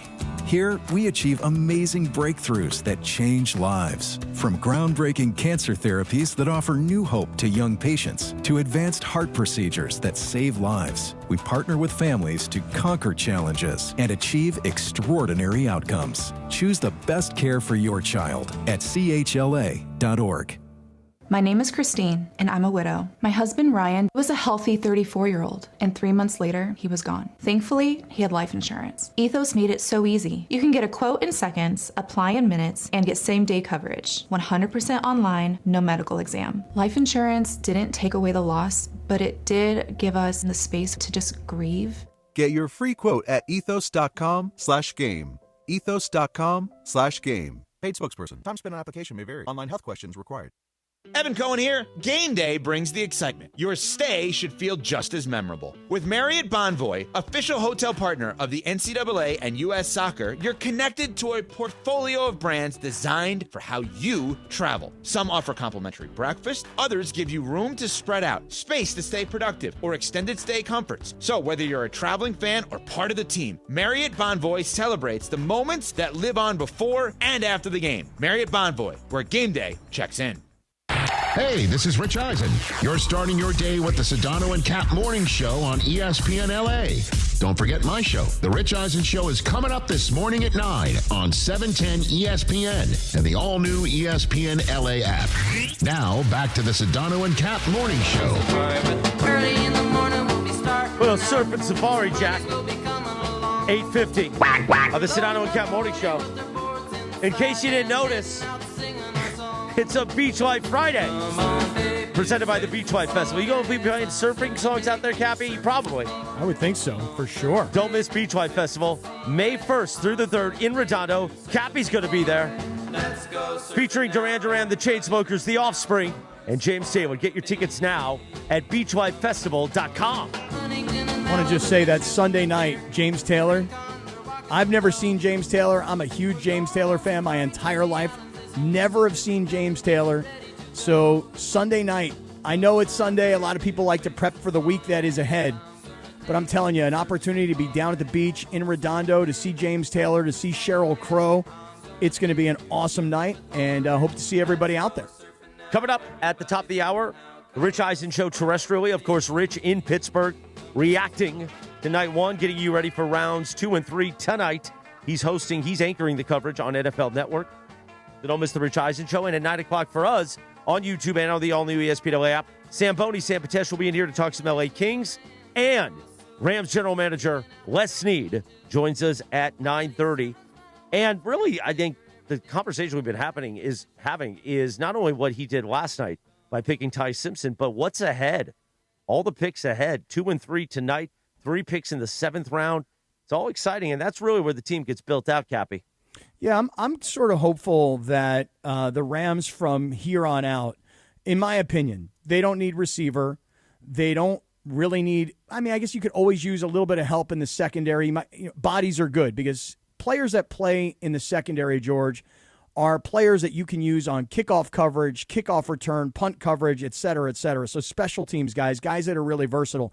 But if it were me, I'm an offensive line guy. Like, always stock up on offensive linemen. You can never have enough offensive linemen, big bodies, and maybe even if there's a pass rusher or a linebacker that you like, I'll always take a little bit of help there as well. So it's just the thing about this draft is that the Rams, and it's not like they're overwhelmingly so much better than everybody else. They didn't win the Super Bowl last year. They were an inch away from winning the NFC Championship game, and had they gone on to play in the Super Bowl, they would have annihilated the Patriots. But it's just these late-round picks where you can pick up bodies that can be impactful, maybe not household names, but can be impactful. I'm hoping that the Rams decide to go for some offensive linemen as the draft goes on. George, you got any thoughts on what else you think they need? Yeah, I mean, look, I think if you're in a situation where it's a luxury situation, right, where you've got the makings of a team that can contend, right? So, I just think you're really looking for depth pieces at this point more than anything else, and that's a great place to be. Right, that's exactly right. So you just take best player available every time, I think. And I just feel like as many people yesterday that were shocked by the drafting of Ty Simpson, it seems to me like the people that study the draft and talk to the front offices, that it was not as shocking to the quote-unquote insiders as it was to the quote-unquote outsiders, right? Like Ian Rappaport of the NFL Network prior to the pick actually told the story of Ty Simpson's father, who coaches in college, who played in the SEC at the same time that Les Snead was playing at Auburn, and they go back and they've got a relationship. And the family of Ty Simpson actually consulted with Les Snead to get his opinion about whether or not he should come out. Camera because we're looking at the main feed before the delay, and it was on Bergie for no reason. I know there was no reason at all, and I just was looking at Bergie too, going, "Poor Berg." Berg, I thought the whole time like you and Morales were having a separate conversation, and you were giggling about it. But I was like, okay, they put him on camera. I had no idea I didn't even know I was on until they started telling me. Well, I said, look at the control feed. What do they call it in TV, George? The pre-delay, whatever it is. Program feed. Program feed. All right. I don't know, but that's a nice Tim Brown shirt. You're going old school there, Bergie. Yeah, love me some Tim Meanwhile, Brown. you know where I've been since Tuesday night? Our downtown LA home away from home, East Central Hotel. It feels just like home, Cappy. Found a new favorite room, by the way, at the East Central because I got lucky enough to back into a suite. Let me tell you something. We always talk about the size of the hotel rooms at the East Central. If you got your family traveling with you, just by the way, a suite at the East Central is amazing. Yeah, but the problem with the suite is it's too big. There's too many lights to turn off. When you're by yourself, it is too big. When you go in by yourself, you're like, you got that feeling like, who should I call that should come enjoy this suite with me? But let me just tell you something about the East Central. It is the absolute best place to stay when you're coming into downtown LA, whether you're coming in for a convention or a game or a show or just a night out. 9 o'clock hour is next on ESPN LA. Cappy, when I walked into the VisionWorks Brea store, I immediately thought, this is too easy. I know. And the frames are organized by shape and by price, so you don't have to go digging around. Now, Chris, I had the same experience at VisionWorks in Santa Ana. Seriously, why go anywhere else but VisionWorks? Their 100-day guarantee gives you peace of mind, so if you change your mind, for any reason, just bring them back. Buy one, get one free. Simple scheduling, simple shopping. VisionWorks makes it simple. It's spring break season, and I can't wait to party. Now your top reasons to visit Morongo. The Oasis Pool and Lazy River are open 7 days a week. Rent a cabana or daybed. Cannonball! Number 2. Fuel up on the lowest gas prices than anywhere else at our travel center. And the number 1 reason. We're giving away a Polaris Razor Pro R Ultimate. Earn entries now. Be here April 30th, 10 p.m. to win. Morongo, good times. Coverage of the 2026 NFL Draft on ESPN LA is driven by your SoCal Hyundai dealers. There's never been a better time to test drive that Hyundai you've always wanted. Visit your SoCal Hyundai dealer today. We all hear the radio ads about the IRS. They tell you to be afraid, to be scared, and they try to frighten you into calling. I'm not here to do that. Tax Relief Advocates is different. TRA is here to tell you that if you owe money to the IRS, whether it's $5,000, $50,000, or $500,000, we have a solution. It doesn't matter if you're sitting in your car, at work, or with your kids. No matter where you are, call now. 800-575-1482. Don't lose hope. TRA can eliminate or reduce what you owe to the IRS. Generous programs are now available that can give you a fresh start. Our passion is taxes and helping individuals fix their IRS problems. We have over 1,000 5-star reviews on Google and an A+ with the Better Business Bureau. You don't need to be afraid of the IRS any longer. End your tax nightmare today by visiting us online at TRA.com or call 800-575-1482. That's 800-575-1482. Tax Relief Advocates. Real solutions for real people. Looking for a vodka with standards? Blue Ice delivers. American-made from Idaho potatoes, gluten-free, non-GMO, and only 64 calories an ounce. Enjoy the classic Huckleberry with lemonade or award-winning double espresso. Blue Ice vodka. Premium taste. Nothing extra. Pizza Hut is bringing the heat with their new hand-tossed crust. Crispy and golden on the outside, soft and fluffy on the inside, finished with buttery garlic parm seasoning in every bite. And right now, grab a large pizza with any 3 toppings for just $11.99, delivery or carryout. When you're hungry for big flavor, keep the Pizza Hut coming with the $11.99 large 3-topping deal.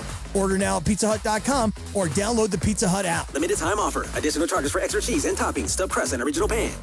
Evan Cohen here. In life, as in sports, the pros make it look easy. That's why pro golfers like Jason Day, Ben Griffin, and Patton Kazire trust the pros in lawn care. True Green. They have the experience and expertise to give you a lawn worthy of the PGA Tour. And since True Green does the work for you, you get more free time, or more tee times. So stop stressing over your lawn and start loving it. Sign up now at TrueGreen.com because nobody makes it easier to get a golf course quality lawn than True Green, the official lawn care treatment provider of the PGA Tour.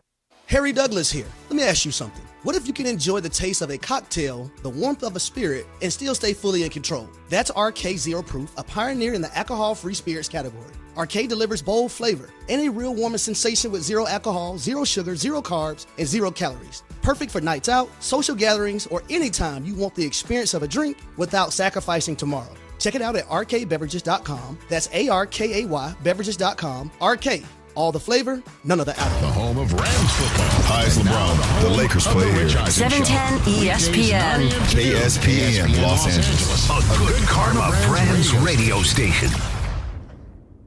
And good morning. Sports Morning Show. The Sedano and Kap Morning Show. Hi, this is Matthew Stafford of the LA Rams. It's Sedano and Kap. Yes, indeed. 9 o'clock. Straight up at KSPN Los Angeles. Good karma Rams radio station. Well, boys, sometimes we got to pivot. And we cut the open today, which I don't usually do. I don't usually take out at the open. But Les Snead is calling now. We move from 9:30 to 9 o'clock. General manager of your Los Angeles Rams, the great Les Snead, my BFF Sedano.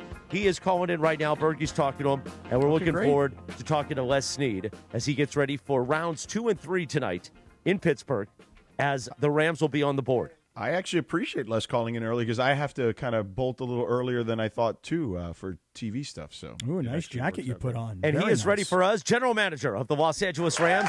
Les Snead joins the Sedano and Kap Morning Show. Hey, Les, thank you for joining us. We appreciate it. Before we even get into the draft, I just want to give you a heads up. We had Charles Barkley on earlier, and Kap and I let him know. I know Charles for a long time because I call NBA games for ESPN. And now that, we're on the same team, Charles can come on a little more regularly. And, he wants to meet you, Les, because, he's an Auburn guy. You're an Auburn guy. You're both Alabama natives. So he said we got to connect you guys at some point. So I just want to let you know ahead of time. Charles wants to meet you, and we're gonna make that happen at some point when you've got some time. Okay? You know what? You're gonna make my day. That's probably a real, true, pure Auburn legend that I've never had a chance to shake hands, say hello to, which is, a little, depending on who you are in that Auburn ecosystem, there's a good chance I've at least shaken your hand, but I haven't with Charles, so that'd be kind of a cool moment for me. And you know what? I said to him, I think Les is probably about 10 years younger, Charles, so maybe you guys have never really run into each other. And I'm not even sure he realized your connection, A, to the state of Alabama, and B, to you guys' alma mater, Auburn. So he was pretty stoked earlier this morning when we brought it up. Had a ton of praise for you. He called you one of the smartest, GMs in the entire sport. And he's like, dude, I got to meet him. Let's go. Like when I'm in LA, we got to make this happen. So he's stoked to meet you. So that you know what that does? That lets you know how good a football player I was at Auburn. Right? I was, a fifth-string tight end. Yeah. Well, you know what? It doesn't really matter. Not an Auburn legend like him. However younger I am, I do definitely remember being in that middle school kind of, age, being an Auburn fan in the state of Alabama, and obviously state of Alabama's football. So when you're tuning in to either Auburn or Alabama basketball, that means something. So he was definitely somebody us young kids love watching for sure. Right on. So we'll make that happen for sure. You know what I say this about Charles? I actually take basketball out of it. I love watching him. Now with you guys at ESPN, the basketball show. That's what they carved a niche, and it's even if you're not as astute to NBA basketball, that's kind of must watch television they got going on there. Oh man, it's the most entertaining studio show in the history of sports. That's kind of the way it's been. We're just so lucky now that they're on ESPN here moving forward. So, but yeah, Les, we'll make it happen. We'll connect you guys at some point. So I'll make sure we do that. Now let's talk about what you did yesterday. First of all, congratulations with Ty, bringing him into the fold. what was the thought process there on selecting Ty Simpson number 13 overall? At the macro level, and to keep it simple, right there, we've always known that there will be a time when we, when we need our future quarterback, and the way the stars aligned in this draft, that was an opportunity we felt like we should take. So, at the end of the day, too, going into this season with the possibility of Jimmy retiring, there was definitely an immediate need for a backup, and Stetson Bennett's been around and knows our system and is going to be vying for that too. But at the macro level, it was really, hey, based on where we're at as a team, and let's call it what we're trying to accomplish, we don't pick that early often. You have a draft where this quarterback, was falling somewhere into the middle, first round, late, wherever he was going to go. Was it a chance to make that move and then move forward? Because I do think, and there's no timeline on this, right? We're going to take this thing one day at a time. We'll take it, one phase of the calendar at a time. We'll take it one game at a time. We'll take it one season at a time. But I do think whenever there is a passing of a torch, someone that is, within our ecosystem knows the system has earned some trust, it'll be a better passing of the torch whenever that is. Les, could you just talk us through the reporting yesterday where prior to the pick, it was reported that the Simpson family had consulted with you to get your opinion as to whether or not Ty should leave Alabama or he should come out. And that, again, according to the reporting, you had told them he's a first-round draft choice. So his dad, Ty Simpson's dad, is a football coach at Tennessee Martin, been there a long time, been a successful guy. And then I'm trying to put together the relationship that you may have had or do have with the Coach Simpson. Could you kind of walk us through that relationship? Well, here's the relationship. I really didn't get to know, Jason. I got to know him better during this process. He's been coaching and has been a very successful coach at UT Martin for a lot of years. Dresser Wynn, who has been in our camps, been in our ecosystem for multiple years, actually played quarterback for him at UT Martin. So there was that, if you want to call it, hey, we're in the same fraternity, right? We're all in football. We're very close to the same age. I think with the reporting that kind of went on was more this. Every year, I probably talk to 3 to 4 to 5 players that sometimes coaches will ask me to talk to, maybe more advise them on the process, what they're going through, whether they're going to make a decision. It's hard to say to someone, right, that you're going to be a first-round draft choice. You can kind of project that. Quarterback's a little tricky, right, because not every team needs a QB. And it's not like a wide receiver or a DB where there's multiple. So I can say this, what you always try to do, and I think I read where Nick Saban probably gave him the same advice. At the end of the day, this, hey, do you want to play college football? Do you want to play professional football? Okay, you want to play professional football. Number one is, do you actually believe you can come up here, right, and be a part and play, right? You need to have that efficacy because you're going to a different level of the video. Those are your 3 things. Then make your choice. Hey, where you get drafted is really irrelevant. So you try to advise players. It's hard for me. I'm a general manager of one franchise, so it's hard to say, hey, you're a definite first-round pick because there's 31 other teams who may not believe that. Les Snead, the Rams general manager, with us here. Now, Les, look, obviously, Les we trust. You know that. You guys have done such a phenomenal job drafting, particularly these last 4 years, right? Like, my God, if you look at the names and the contributors, it's just insane. It goes on and on and on and on. But I look at it this way, too, with him in particular, Ty Simpson, okay? I look at it as beyond you guys and just trusting you guys implicitly. I look at a school like Miami offering him $6.5 million, according to the kid, right? A team that had done a pretty darn good job in the portal the last 2 years, getting Cam Ward, who became the number 1 overall pick, and a kid in Carson Beck, who's probably going to get drafted here today, more than likely. And they wanted him, right, on top of everything else, to be their guy. They eventually ended up with the kid from Duke, Mensa. Then I look at, when I watch his body of work, everyone laments the 15 games. I look at it this way. He sat behind two guys in Bryce Young, who was a number 1 overall pick, and a kid in Jalen Milroe, who's an NFL player right now. And he was patient enough to understand his time would come, which is also a rare trait. And then lastly, as I watch that Alabama team, and look, man, this is the way of college football now. There's a lot more teams involved and in the mix at the top. No one is stacking talent the way that they used to, and Alabama is no different.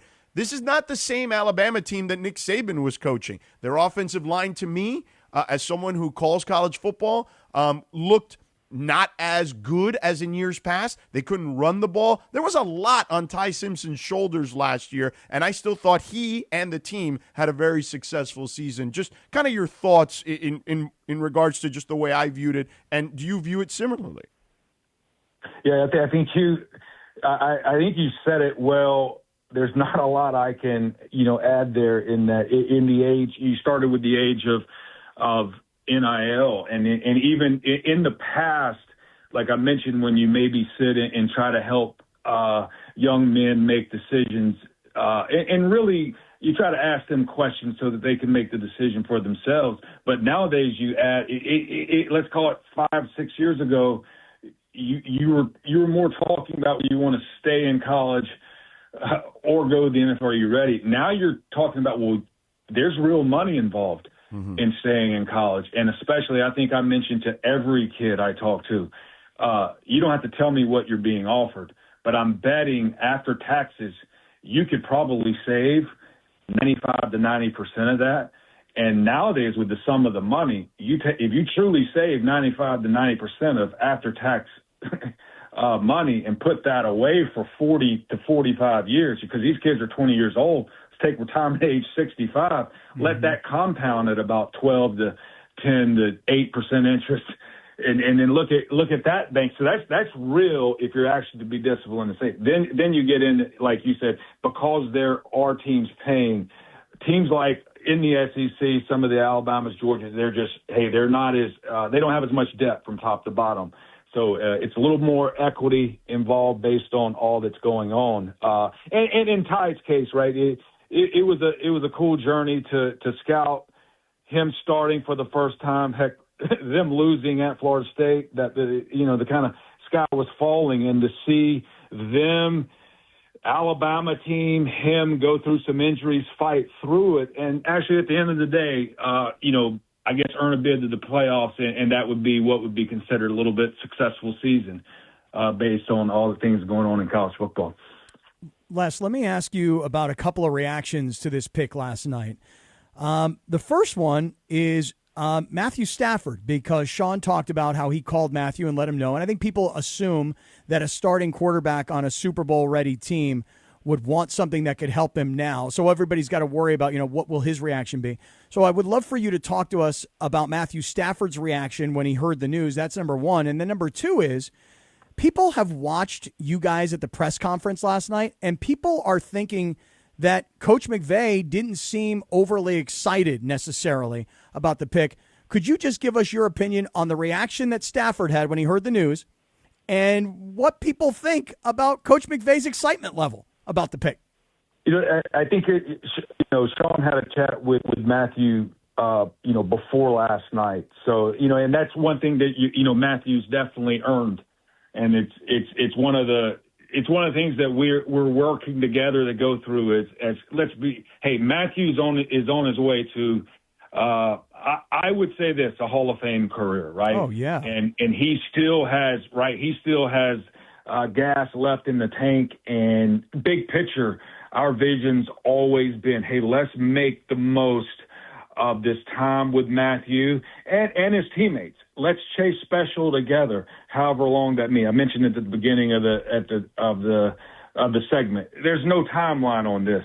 The longer, the better, right? Matthew just came off an MVP season. So if he continues playing, like, this is better for everyone involved. And I think at the end of the day, like, Sean and I are going to always work together in these type of decisions. last night was, let's call it a long, I wouldn't call it long. The draft was a little bit shorter, so I think it went faster. But there was a lot that was going on into maneuvering that draft. So we're in lockstep. We work together. We're collaborative. It's him and I partnering to try to do the best for the Rams. Les Snead with us here. All right, Les. So, you guys addressed what I thought was your biggest deficiency going, from last season, which is corner, secondary, via trade with the Chiefs. Obviously, McDuffie is in the fold now. You re-signed Lake, right? Like you shored up your secondary. As you look at the draft, what is the thought process here, particularly going into tonight? You made a good point too, and that's one of the reasons we felt like it might be the opportunity to strike with a possible QB of the future was the fact that we did use this year's pick 29 to solidify probably our, let's call it, most urgent need, the cornerback position with a proven veteran who's one of the better ones in the NFL, and also going in the free agency and signing his teammates. So we'll take the draft at this point. Coming into the draft this year, there was not, after doing that, using the 29th pick in free agency, there was not like a screaming need. So now we're just going to have to manage the board and go, okay, we'll have it. We'll try to align it. Best player, that's subjective, right? Your board, and needs, and we'll try to prioritize some of those needs. But here's the nice thing about where we're at right now. It's not we're not asking someone to come in and, let's call it, fill a starting role. We're asking someone to come in, give us an edge, right? And contribute in some contributing manner. And if called upon to play more, that happens. That's attrition in the league. But that's kind of what our plan is tonight, to continue solidifying the roster we have. It's a roster that, it's a roster that actually has evidence that it can compete and contend. Again, that's nice that we have that evidence. That's last year. I will always reiterate that, hey, we're moving on to the 2026 season. Nice thing is we have evidence that we can win. Hey, here's the challenge, doing it this year, and we'll take that kind of one step, one phase, one game at a time. Yeah, you just used a really interesting phrase, Les. You said a screaming need. The Rams, at least from, my perspective anyway, for what it's worth, the Rams didn't really have a screaming need once they went out, you guys went out, and made moves to enhance the secondary. The secondary was fixed, let's just say, by the additions that you've made, and then there was not a screaming need. You tell us, in your job, in your position, have you ever even been in a position like this where you're just an inch away from the Super Bowl? Yeah. And had you guys made it there, chances are you guys would have won it based on what Seattle did. Have you ever found yourself in a position where you as a general manager don't have a screaming need? Yeah, the interesting thing is I can say this as a general manager too. A lot of times you would love to get to the draft process, and even, let's say it's not Trent McDuffie, it's not Jalen White, it's not something like that. You would like to maybe ensure the position with a player with experience, so that if the draft didn't go your way, you're not sitting there going, oh my, now we got to play with 10 players on the field per se. So you always try to do that. So it's just how you field them. But you know what? I can say, as I mentioned, you're exactly right. Look, we got a lot of the team, the core, coming back this year that was here last year, right? And there's evidence, right, that team, right, we were close. We were in the Final Four. We were down to, we were in the fourth quarter heavyweight fight with a division rival. And so we were close. That's the evidence we have. The hardest part in professional sports is, not necessarily being, human nature. We're battling not being fat and happy because of that. What can we do now, starting as we get this thing rolling again, start pushing that boulder back up the hill? All right, there you go. Well, Les, man, thank you so much. Oh, actually, one last thing before we let you go. Obviously, I think you guys and Puka have done the right thing here for him. and for the organization with what's transpired here recently and him seeking help. What can you tell us about Puka's situation before we let you go? You know what, Puka's doing really, really well. It's really, really cool to see. We're in a profession, right, where hey, the young men are probably are probably people that are carrying the most responsibility, right? They're players on the field, and they have the most responsibility for an organization. So where a lot of places, right, the people in your organization who are carrying the weight-bearing load are often, right, let's call it older, more experienced, a little wiser. So the neat thing is in this business is to, right, be there when someone does have a hiccup, right? Someone does stumble, and to go, you know what, been there, done that. Hey, we can get off the mat. We can apply some lessons. We can get better and see them become, right? I always say they're young men becoming men, and I'm 55 years old and I'm still becoming. So, and I'm not sure I'll ever get there, but we're always striving to do it. That's one of the fruits of, I say one of the more fulfilling things about being in sports is you're always dealing with a subset of people, right, that are still getting there. And remember, there's a lot of stress and drudgery that comes with the responsibility of, let's call it, playing well, winning and losing and all of that. But to see people like Puka grow, wow, it's a fulfilling. It's one of the reasons, if not the main reason, you do it. It's definitely one of the reasons that makes it more fulfilling than anything. Yep. Hey, let's finish where we started. You ready? Yes, you were talking about not being, a Hall of Famer player at Auburn, but Charles Barkley desperately wants to meet you. Maybe your playing career wasn't as awesome as you wanted it to be, but being a general manager of a Super Bowl champion team, that might get you a statue down at Auburn. We talked to Sean McVey yesterday about the statue he has at Miami, and he said the same thing. It wasn't because of my playing career. It's because of my coaching career. And by the way, if you're willing to donate a lot of money, man, they'll put a statue of you up there too, and deservedly so. What do you think about all that? You know what? Here's what I'll say. If you end up a GM or a coach, it probably means you weren't a good player, right? That's the lesson in that. I can say this to tie it all together. When I was with the Falcons, I did live in the same neighborhood as Ernie Johnson. That is close as I got to meeting Charles Barkley. But I know he's definitely a brilliant host on the as you say, best studio show in America. Yeah, and a Hall of Famer as well. Both guys, Barkley and Ernie Johnson. So, Les, we'll make that happen. Thank you for taking the time. We know it's a busy time for you. Appreciate you, brother. All right, thanks for having me.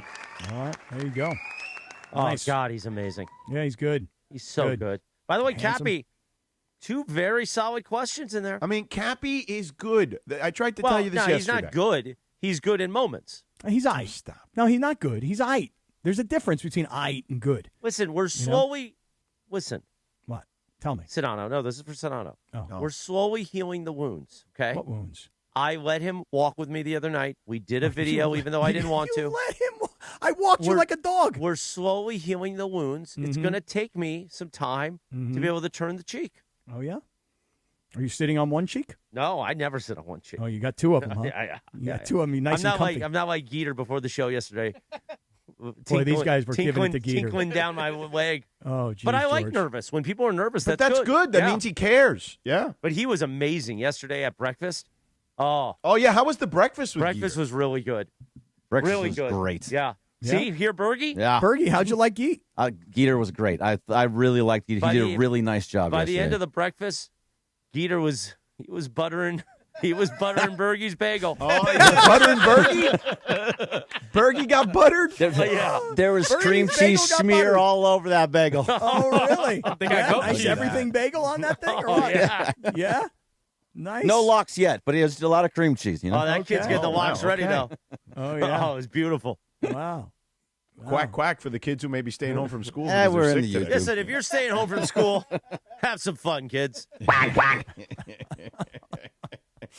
Oh, God, You know, that's great. everybody's getting sick these days, so you never know. It is. Well, that's why you got to get the medical emergency kit. I knew you Right, were gonna do it. exactly, I knew Cap. you were gonna do I it. led you right to it. You know who needs a medical emergency kit? Tell us. The LA Kings, and Sam Boney's going to be in here in a few moments. Oh. But, Sedano, I know we only have you for a few more minutes, so let's put some bows on some things. before we get to Sam Boney at 9:30, and then the Lindsay segment around 9:50. Yeah. I just meant like if you. Oh, you mean like us to continue? Oh. Well, first of all, Cappy, Yo. you know, we haven't even really talked about it very much other than when we had Charles on. I know. I can't believe it. Big game today. Oh, monster. I mean, big game. Like, this is a completely different series at 2-1 than 3-0. So, like, if there was ever a time, okay, to make a stand here, okay, if you go up 3-0, if you're the Lakers, you've got this, okay? It is going to be very, very difficult, virtually impossible, okay, for this to unfold in a way that doesn't work in your favor. So tonight is as big a night for this particular group of men with the Lakers that is currently constituted with this roster as there's been, okay? Games 1 was awesome. Game 2 was awesome.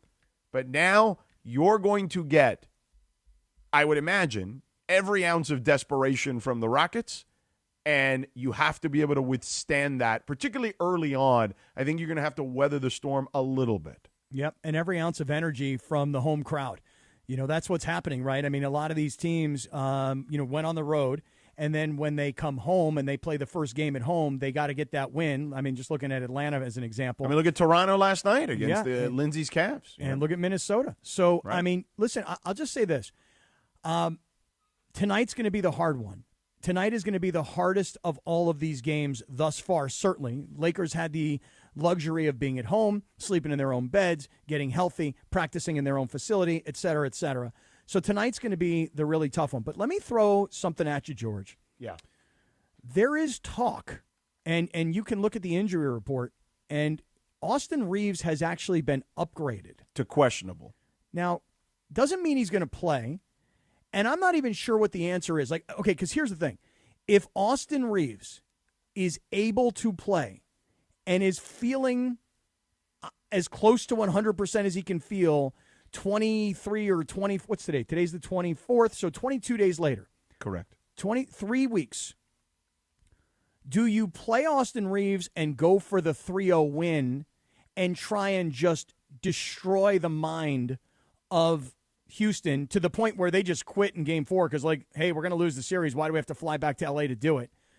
Or do you say, wait a second, he's ready, but maybe we should just give it one more game, give it a few more days? What would you do if Austin Reeves was cleared? I hate getting someone thrusted into a series like this when they haven't played basketball in a while. Like, it's just... It is a very difficult decision. I tend to agree. If it were up to me and I were in JJ's shoes, what I would say to Austin Reeves is this. Listen, let's give you a couple more days to rest. Today's Friday. Game 4 is Sunday. We have a great energy on the team right now. And it's not because we don't want you back, because it's not like getting Jason Tatum back, 17 games to go in the regular season. Yeah. Austin played just a few weeks ago. But it's been 22 days since the injury. The injury was considered 4 to 6 weeks. You're ahead of schedule. You've done everything. And here's the thing. This is playoff speed, which is different. This is playoff intensity, which is different. Getting, like, the fact that he's not going to get, like, a regular season game or two to just get, reacclimated. Right. You're going 0 to 100 here if you're Austin Reeves, and no time to practice. Yeah, I would not play him. Yeah, I would not play him either. If you go up 3-0, I actually wouldn't even play him in Game 4. I agree. Now, if you are up 2-1, if you come back to LA 3-1, then maybe you consider it. Right. And here's for me: if the Lakers lose tonight, I would strongly consider putting Austin Reeves back in for Game 4. However, I would also strongly consider, I'd be weighing both of these things out right now. Yeah. Do I want to put Austin Reeves into Game 3? For me, I do not. Right. Do I want to put him in Game 4? Depends on what happens in Game 3. If you win, you don't play him in Game 4. If you lose, you reconsider maybe playing him in Game 4. Right. And let's just say that you lose and you still decide, I don't want to bring him back yet. And let's just say you lose game 4 and it's 2-2. Now you come back home, and that to me is when you infuse new energy. Yeah, I agree with that line of thinking, Cappy. By the way, Morales, I know yesterday you made some comment, or maybe it was 2 days ago, I don't know, about me buying stuff off the rack. When did you ever start calling me Morales? You usually call me Christopher. That's how the bit started. Okay. That hurt a little bit, honestly. Okay. Well, I mean, when you call him Christopher, he feels like his mom is talking to him. Whoa, Cap, don't try to get in the middle of this. Well, I'm just trying to say, I mean, when you use somebody's full name like that, you're usually Anyway, my point was you said I could buy off the rack. This literally I bought off the rack. No, you look amazing and off the rack. I love that Cappy jacket. and I cannot go off the rack. I haven't even tailored it. Like, I haven't had time. I believe I can go off the rack. You can. For the record. I yeah, believe at I can. DXL you can go off the rack.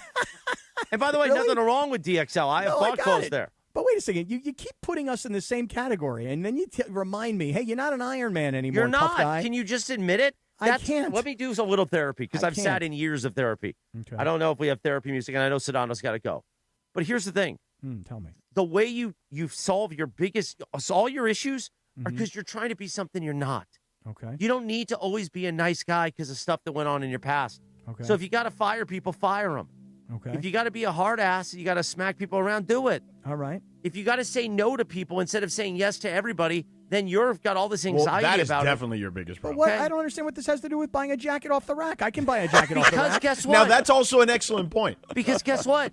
It's okay to say, hey, I enjoy life. I drink a lot with my girlfriend. We eat. We have fun. I work hard for my money. It's okay. It's not the end of the world. So I'm not an Iron Man anymore. I don't have to wear a 50-pound vest when I walk. I do that. Yeah, why?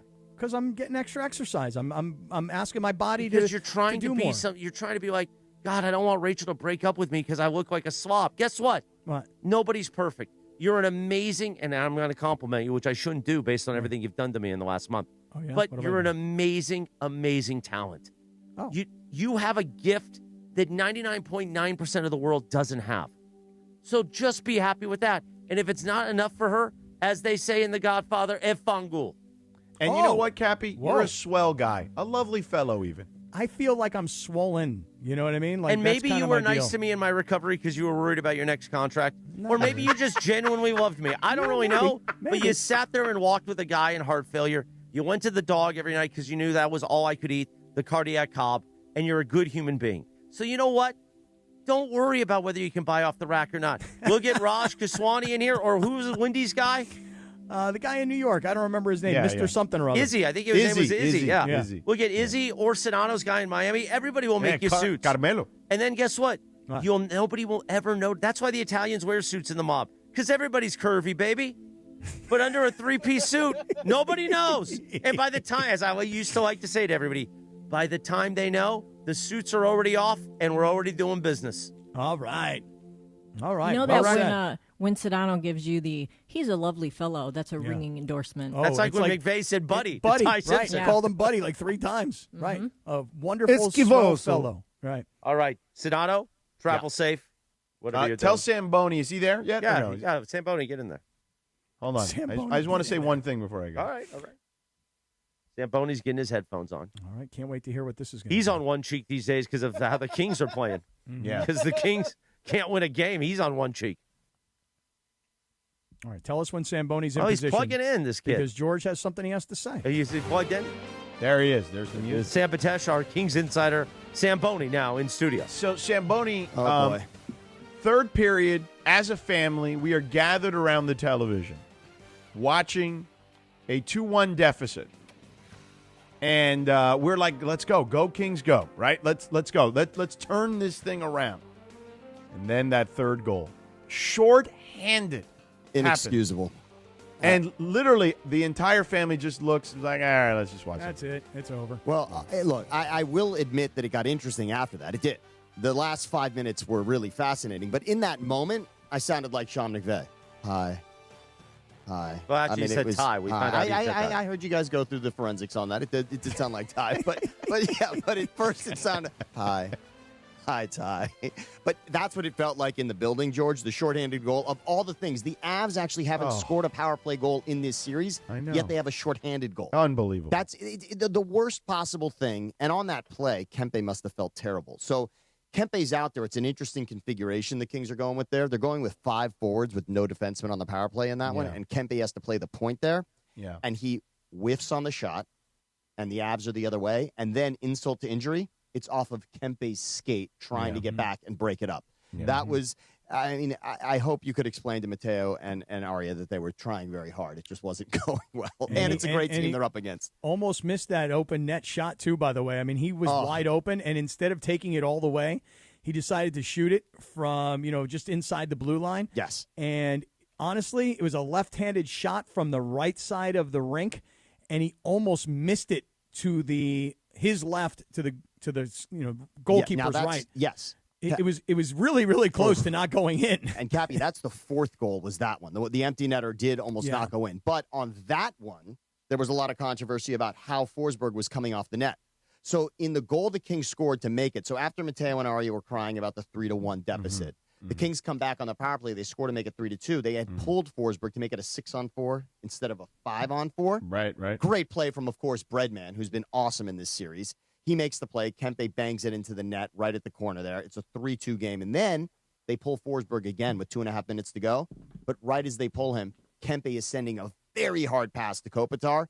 It's off Kopi's stick, right to Brock Nelson. And as Cappy said, he threw it in the empty net, even though it did get a little dicey. But he nailed it. I mean, he did. In the end, it's either in or it's out. And that was certainly in. And it feels like a dagger. It does right now. 0-3. Nobody wants to be down 0-3. There's a little history here. There is some precedent. A little bit. I mean, there's been 4 teams in the history of hockey. Now, granted, we know only the Red Sox in 2004 have done it in baseball. Nobody's done it in the NBA. And in the NHL, it's happened 4 times. Twice before any of us were really around. I mean, Cappy, 1975, and before that, I believe 1948. But of recent memory, the Flyers did it to the Bruins in 2010.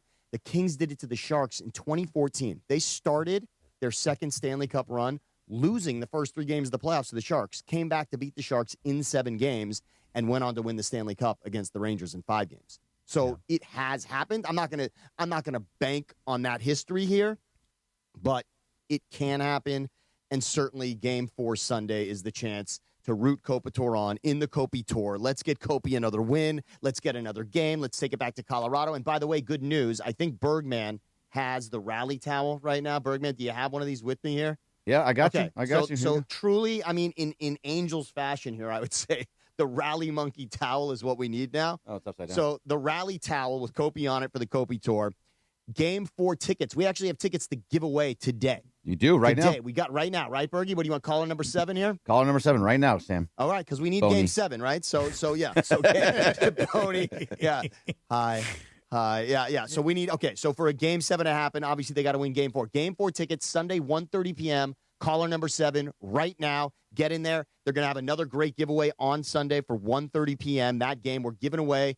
Tickets right now. We got a pair of tickets right now. Listen, you want to be at the final Kings game of the season. Well, Chris, we don't really. I mean, Morales, we don't really. Sound? That was horrible. It was horrible. I moved the mic. I was trying to get the sound. I can barely hear myself in this. But why are you connected to that one? You're using the wrong headphones. That's all right. That's all right, guys. Everybody else uses the other headphones. We're going to be fine. We're going to be just fine. But the final game, I don't want it to be the final game, Chris. It's going to be the final game. Oh, look, they'd have to win 2 games to bring it back here, obviously. They got to win Sunday, Game 4. Then they'd have to win Wednesday to bring it back here on Friday for a Game 6. They have done it before. It's not impossible. And in the NHL, teams do force Game 7s. This has happened a number of times. Sedano's still there?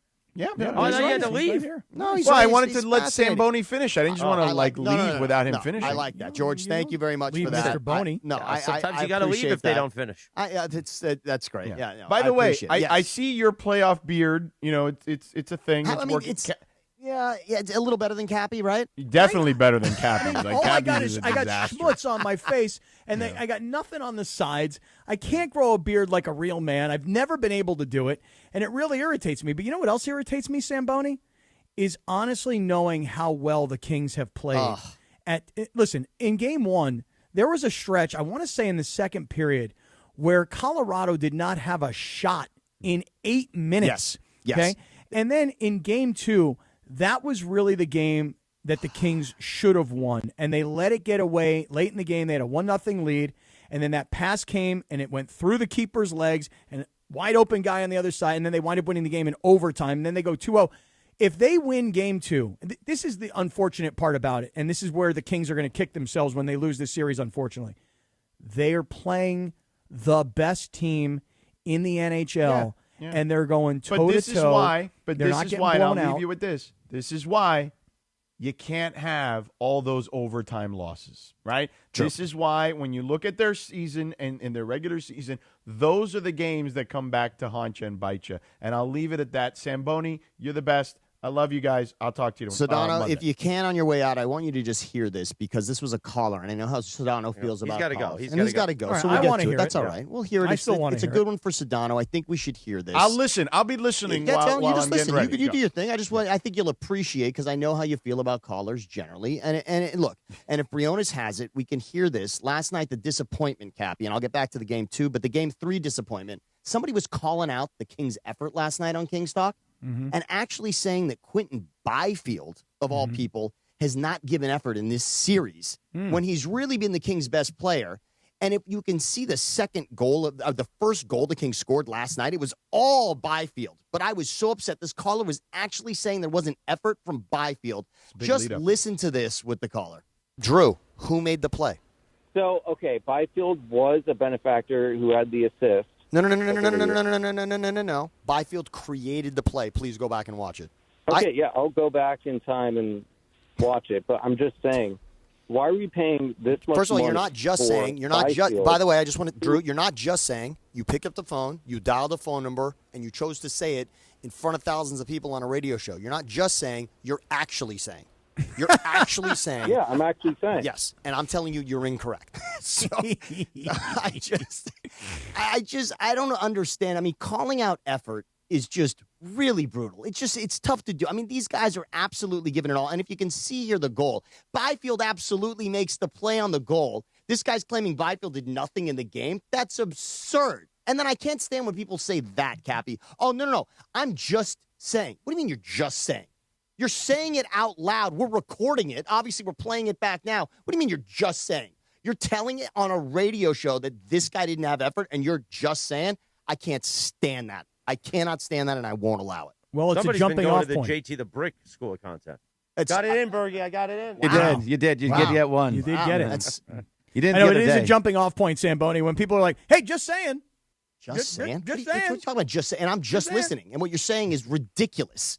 It's ridiculous. I can't So it's stand the it. word just instead of actually. Right. Stand by. What I mean is, this morning, Morales gave Kaplan a great compliment, and he said, way to say it, way to stand on something. Actually, I think it was Sedano. He was pointing out that Cappy wasn't as committed to it. I either love or I hate. You got to commit to it. You're not just saying. You're saying it on a radio show. You're saying it. So back to game 2, Cappy. You're upset. Obviously, that was the game in overtime. Let's just say this. The Kings have now lost 6 games to the Avalanche this season. They've held a lead. In the 367 minutes they've played against the Avalanche, Can't be very long. they've held a lead for 3 minutes and 21 seconds. Oh, wow. I mean, 1%. Yeah, they were up 1-0 in game 2, and with 3.5 minutes to go in the game, the Avalanche scored. That, to me, right there, that says it all. Because if they win that game 1-0, different series. 1-1 coming back to the game, totally different. And now we're rooting for great things to happen. There is a bit of a silver lining, Cappy, a bit of one, if they do lose this series. So the Panarin trade for Breadman, it's a conditional pick that they gave to the Rangers. If they win a round of the playoffs, that is a second-round pick they're giving away. If they don't, it's a third-round pick. So the silver lining is if you don't win, you only are giving up a third rather than a second. Correct. Let me tell you something right now. That's an incredibly positive mindset by you.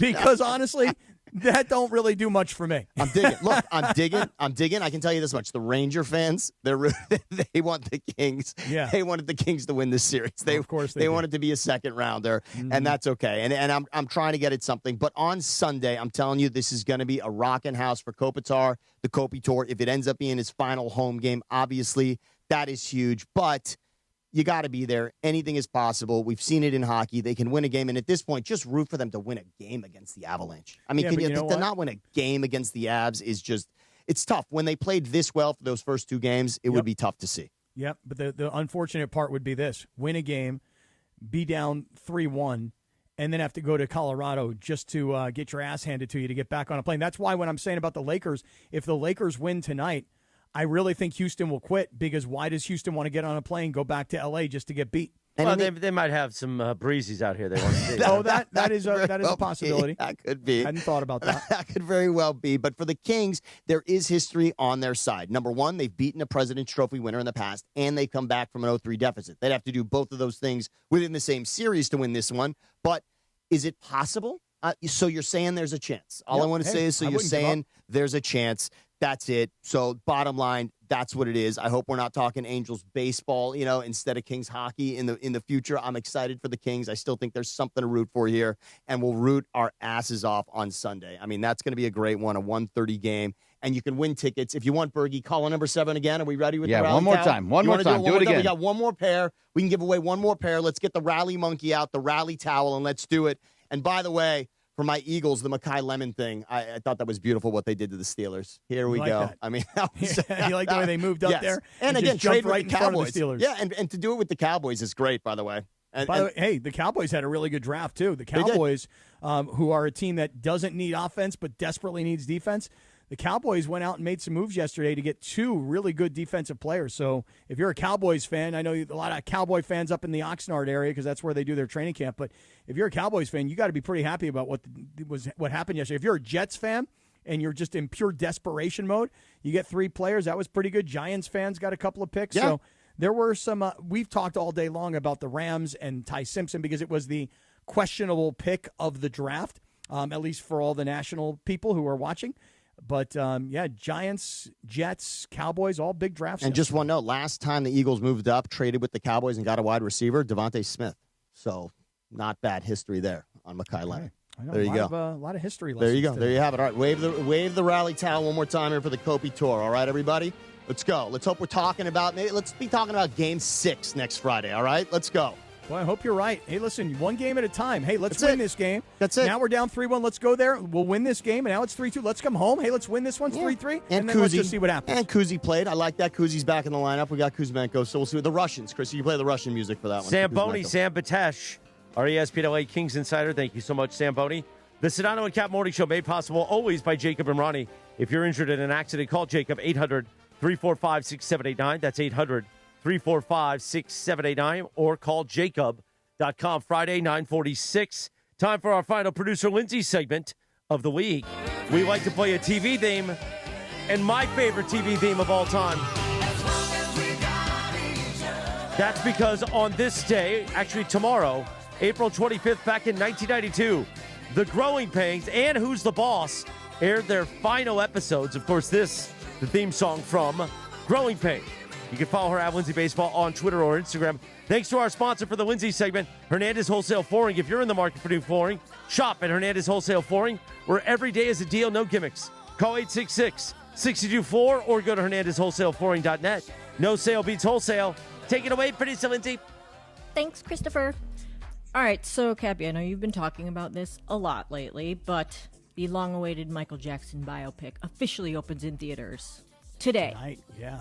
And it's already one of the most talked-about films of the year, but, probably not for the reasons you'd expect. So, of course, the movie stars Michael Jackson's real-life nephew, Jafar Jackson, and it follows Michael from his Jackson 5 days through the height of his solo career in the 1980s, but then it stopped. So, they don't get into all of the more, the adversity that he had to go through later in his life, which I think is a huge part of the story, and I'm like, I don't understand why you cut that out. But anyway, it's getting ripped by critics horribly, saying it's like one of the worst movies ever made. Are you still going to go see it knowing that?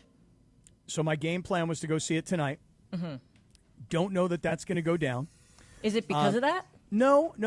Last night, after the games were over, I turned over and watched, we all have a common friend, a guy by the name of Alex Michelson, who now has a show on CNN at night. And Alex had on the kid who plays Michael. And he was interviewing this young little kid, man, and the kid was great. And I'm like, you know what? I really, really, really want to see the film because I love Michael Jackson. And I have no expectations going in. I don't know what you're telling me until just now about the story and where it ends, et cetera, et cetera. Yeah, I didn't. You didn't hear like how bad everyone says it is? Oh no, but that's what I've heard. Is okay. that everybody's telling me that it's just awful. Other than my one friend, I have one friend. His name is Paul Vaden. Oh, is that the Michael Jackson guy who texts you like, hee yes, hee? we text Shamon. Now, you got to remember. Okay, that's right. Now, Paul Vaden, anybody wants to Google this guy's name, Paul Vaden, Paul the Ultimate, Kid Ultimate. He was a world boxing champion. This is like in the next generation, past Sugar Ray Leonard and that entire, Manos de Piedras and that whole class of guys. Right, he was the next guy, Paul Vaden. And he would fight and incorporate his favorite fighter, which was Muhammad Ali, and his favorite musician, which was Michael Jackson, and that's how he boxed. And he became, like I said, a world champion. And you guys can look it up. He was the IBF champion, middleweight champion. So he's the biggest Michael Jackson fan I know, and he went and saw the premiere earlier this week in L.A., and he told me it was awesome. But I know that his viewpoint is jaded. So I still got to go. I think I got to go see it on my own, and I got to make my own decision about how bad or how good it really is.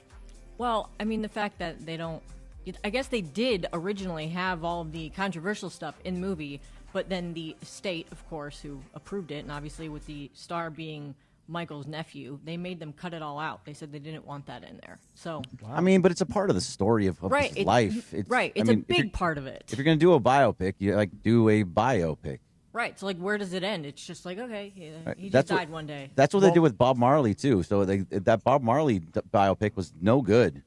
It was terrible. It was terrible because it didn't go into everything. It was all stuff they stuck in one little spot. Yeah, they fluffified it. I will not go see it now. I was excited to see it. I think I'm not going to go see it now just based off of all of this. I'll wait till I'll watch it at home when it's on HBO or something like that, but I'm not going to go to a theater anymore to go see it. I might even consider renting Bob Marley it. thing. The Bob Marley doc was terrible. It's so bad, Cap. What do you That mean? was really bad, actually. Well, I mean, two things. A, I didn't see it. Okay, so why can't you? Come on. Never mind that. Let's stop right there. You did so good during the Les interview, and now you're going to do that? No, but I got a friend who was like the writer of the whole thing. That doesn't matter. Frankie Flowers is his name. And well, maybe he wrote something good, but the director was no good. I guess Hey, so. Frankie, step your game up. Oh, wow. You Just heard saying. Lindsay Baseball. Yeah, seriously. Maybe he did write it, and they cut it out, just like they did with Michael Jackson and the Prince documentary. Not to get sidetracked, but I listened to a Pablo Torre Finds Out episode where he had the director from the O.J. Simpson Made in America biopic, or not biopic, the docuseries, which everyone can agree that's one of, if not the best documentaries ever made, right? So the FX one you're talking about, or the ESPN one? You're talking about the docuseries or O.J. Made in America? O.J. Made in America. A So docu-series is a documentary that is like a series of episodes. Oh, okay. A biopic is when it's portrayed by actors. Okay. Hey, I like that distinction. So it's just like you and your, the bands, Cover bands versus tribute and the bands. tribute bands, right? Right. So long story short, this guy was on Pablo Torre's podcast, and he did the Prince docuseries, and it was 6 episodes. He spent 2 years working on it. He had permission from the estate, and they granted him access to footage and interviews and all kinds of stuff that a lot of people didn't know about. And when he finished it, they came back with, he said, a 40-page, basically editorial review of it, saying you can't publish this, this, this, and this. And he's like, well, that's all crucial to telling the story. And his family said, well, then you can't publish it, or you can't release it. We're not putting it out there because they didn't want to ruin his legacy. Well, and that's it's like the same thing, right? It's silly. Right? If the guy did bad things, people should know about it. Yeah, but who's behind the film? Who is, who are the people that are involved? And, is it completely independent and they're just telling the story, or are they, trying to tell the story from, I guess I'll call it a fan or a supporter's perspective? But why do we need to know all the bad things? Why is it that we know who Prince is? We know what he was about. We love his music. Why do we now, after he's long gone, we're saying, okay, we need to know all the bad things that he did in his life? I don't agree with that. Yeah, actually. when I die, I don't want people knowing about that. Everyone story knows all your bad things from that story about me when I was 14. He went into that story. Yeah, I woke up to it. I woke up to it. Sorry, keep going, Lindsay. He love went that story, into by an the way. explanation as to a lot of things that shaped who Prince became and how he died and why why he became such the famous musician that he did. And a lot of it was based on things that happened in his life. And I think that when those things obviously help shape you, and it's not that he was this horrible person, it's just the way that he treated people, and then how in the end and how he ended up and how he passed away and stuff. He just thought that he he was like cursed, and there's just a lot of things that I never knew that I learned just from hearing him talk about it, that now I really wish that it was out. Now I need to like find it on the dark web because I need to see it. Well, will it change your opinion of him if you do see this? I don't know. I mean, I don't know. I just feel like I haven't seen it, so I don't know. Enjoy the artist for who he was and what he put out. Bergman with the sunny side of the egg. Yeah. Very nice. Very nice. By the way, Positive. Michael Irvin told me there was nothing wrong with what happened to me in that story. He said it was fine. Well, I'm sure Michael Irvin did. Yeah. And with that, he's the playmaker. That's the Lindsay segment for today. Come on, man. Thanks, Hernandez. Maybe Cappy will appreciate that story. I love that story. He loves the story. I love that story. I wish you would tell it. Yeah, why don't you go ahead and tell that story? 9:54. We're going to end a few minutes early today, so we're going to wrap it up here with our last few features because we got a company meeting, and it's probably about a Cappy. So let's do the Don't Sweat the Small Stuff for Friday, April 24th, 2026. Go ahead and have a good cry, Cappy. It's not a weakness to cry. In fact, your tears will lead the way to discovering your inner reserves of courage and wisdom. It's true. Wow. I haven't had a good cry in a long time. And even if it hurts, it hurt. It hurt. It's okay. When was the last time you guys have had a good cry? Come on, I for real. cried yesterday morning, actually. Oh, yeah? In my office, I cried. Why? A combination of being overwhelmed, frustrated, and really just not happy with some things going on. And, I cried. Were you by yourself? I was by myself. Mm-hmm. Did you really let it go? No, I just... Are you all right? Yeah, a few tears rolled down my cheeks, and Okay. then I You went wanna to talk about it? No, I talked to Bergie a little bit about it, and Bergie, did you cry after Chris cried? he slapped me and said, "You can act like a man, like Vito Corleone in Godfather." It was a backhand, too. Yeah, I said I was going to make a joke, but I'm not going to. Out of it. Come on, man. It is time for the Dealer's Choice Real Deal. Thanks to Seller's Advantage. Want to sell your house? Before you call an agent, call Seller's Advantage. They'll buy it as is with a competitive cash offer. No repairs needed. They make selling easy. Call 888-390-AS-IS for a no-obligation offer. Or visit sellersadvantage.com. Providence Realty, DRE 01915-212, Cappy. Hey, guys, last thing for me. I'm not an exotic eater, okay? I'm just I'm a very common, eater. One time, Chris and I were having dinner down at the Dog, and Fernando, who's one of the managers there, I ordered a burger, and he's like, no, man, get the bison burger. The bison burger is so much better. It's leaner. I'm like, I don't know, bison? I don't know. So I tried it, and it was great. Last night, after the draft, the first round was over, I had a dinner with a buddy of mine for his birthday, and he ordered octopus, like grilled octopus. It's amazing. It's really kind of an interesting thing. I would never in my life order grilled octopus. It comes to the table, and it's as if they grabbed it out of the water and stuck it on I don't know how they grill this thing. I guess a grill. And then and then there it is, and all the legs are sitting there, and all the tentacles and all the little tentacles. Yeah, the little sucker things are on their legs, and I'm like, that doesn't look good to me. Did you dip it in anything? Yeah, there was some kind of like a red sauce and some sort of like a potato thing that was kind of adjacent to it. And I will tell you this right now, I wouldn't order it. It didn't look good, but I'm going to tell you something. For a non-exotic eater, freaking octopus. You know who first put octopus in my mouth? Who that? Sam Pines. Changed my really? life. Downstairs at Sol Agave. He said, hey, kid, put this octopus in your mouth. Ceviche. Try it on ceviche, Cappy. You'll like it. Octopus ceviche? Oh, yeah. Oh, really? No, try it with ceviche. Because there's a mix. There's shrimp, fish, and octopus in ceviche. You can Put get your that mouth mix. on this octopus. Yeah. I'm just going to make a suggestion to everybody. If you're kind of like me and you're not an exotic eater and you don't like the way things look and you're like, ugh, I don't want to eat an octopus like that, I ate the octopus. It was great.